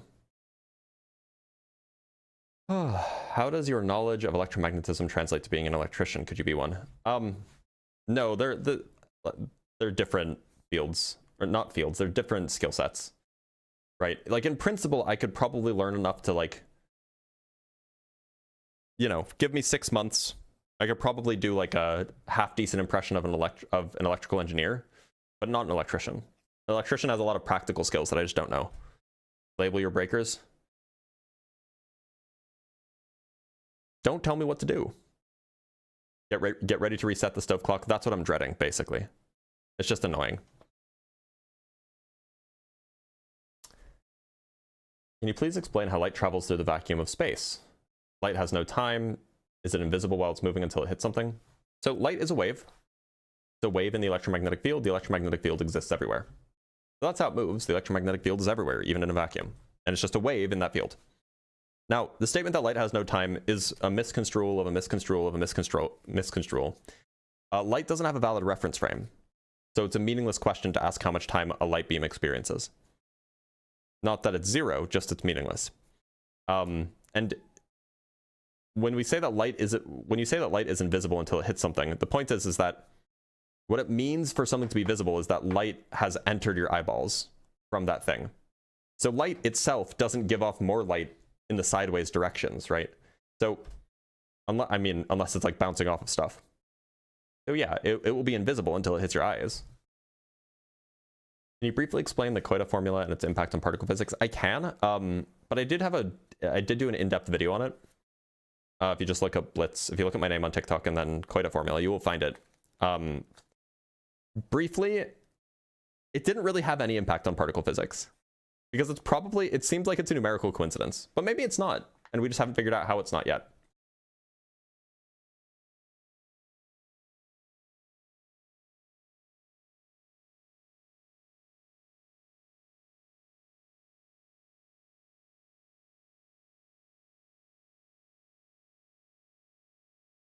Is the guest waiting room on Discord not the right place for this kind of segment? I'm not taking guests right now.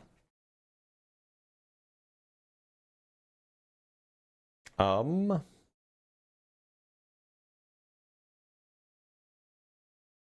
does the size of a surface determine what frequency of an acoustic wave is reflected? Well, if the wave is bigger than the features on the surface, then it's not going to interact in the way that typically geometric optics would, which is like the kind of reflections that we like. So if maybe that answers your question, but that said, high frequency sound waves have short wavelengths, so they can interact and bounce off of in like kind of optical ways, geometric ways, off of smaller surface features.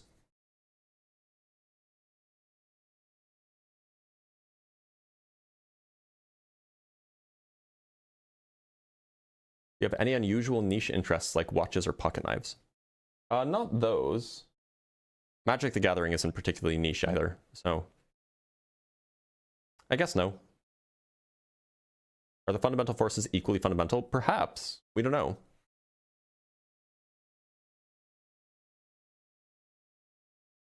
Does your knowledge of physics influence how you think about everyday experiences? Different to most people? Well, I don't know how most people think about things, so...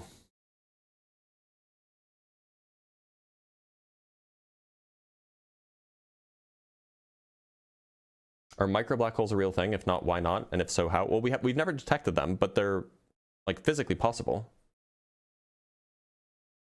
What are your thoughts on being able to move from one place to another based on vibrations? That's fantasy. How has quantum mechanics been so useful yet?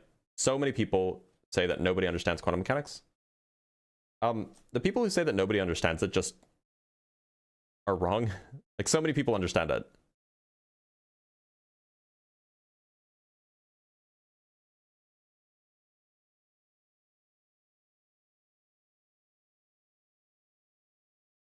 I remember you saying that you took a topology course that was difficult. What exactly made the course difficult, that other than math courses? I was what you might call mathematically immature.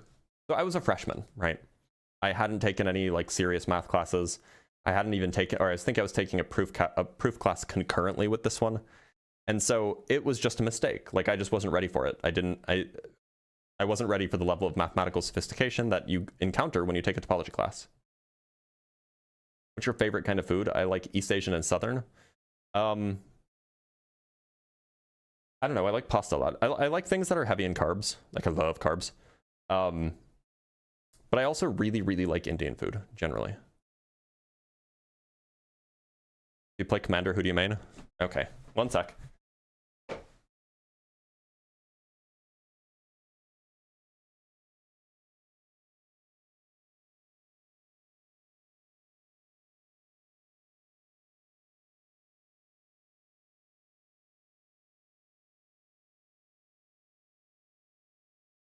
That's the guy. And here's the deck. Oh, that's hilarious. It's green, so you can't see it. It's like the same color as my green screen. I shouldn't say I main it because I don't play it often because it's very stompy, and it's a CEDH deck, so like I can't play it unless it's against other CEDH decks. But when I do play CEDH, that's what I play.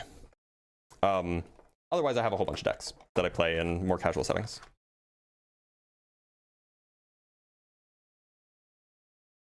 Did you ever test your IQ? I think it did happen when I was a kid, but my mom never told me the score, which is probably a good idea.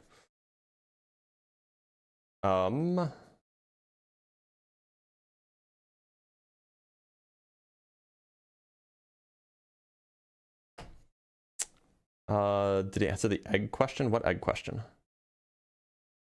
Thoughts on us going back to the moon? I mean, it's neat. It's not really science, but it's neat. Do you happen to play on stream? No. If like, look, if some channel, if some YouTube channel, Jimothy, ever invited me to come be on their show, I would absolutely be happy to do that. But nobody has, so. From Nick N with the 5 Canuck bucks, what are your thoughts on the cube food rule? Are hot dogs a type of taco? Hot dogs are a kind of taco, or perhaps tacos are a kind of hot dog. I haven't decided. But yeah, I mean, like, that seems right.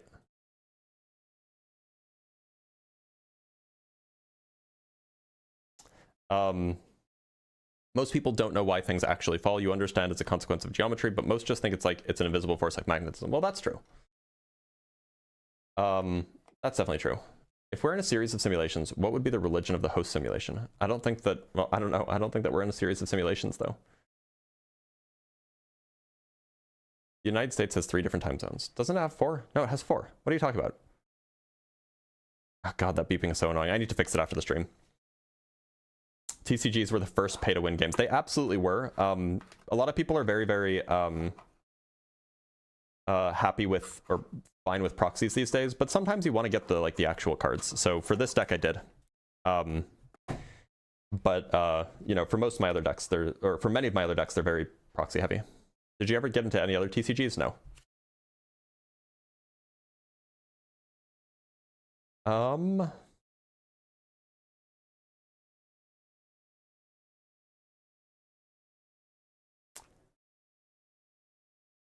Currently studying, okay. Currently studying for my Physics 2 final. I take it in 4 hours, need a 70 to get an A in the class. Any tips? Go study, don't watch me. Where can I support you if TikTok is banned in my country? I do a lot of the stuff that I do on TikTok on YouTube as well.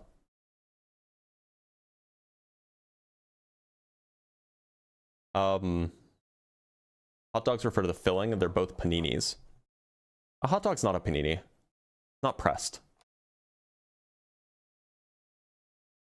Can we do new science on the moon, though? Geology and stuff with low gravity? Yeah, we can, but that's not why we're going back to the moon.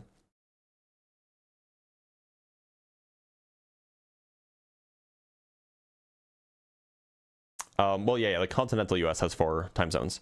Is gravity not just magnetism? It is not magnetism, no.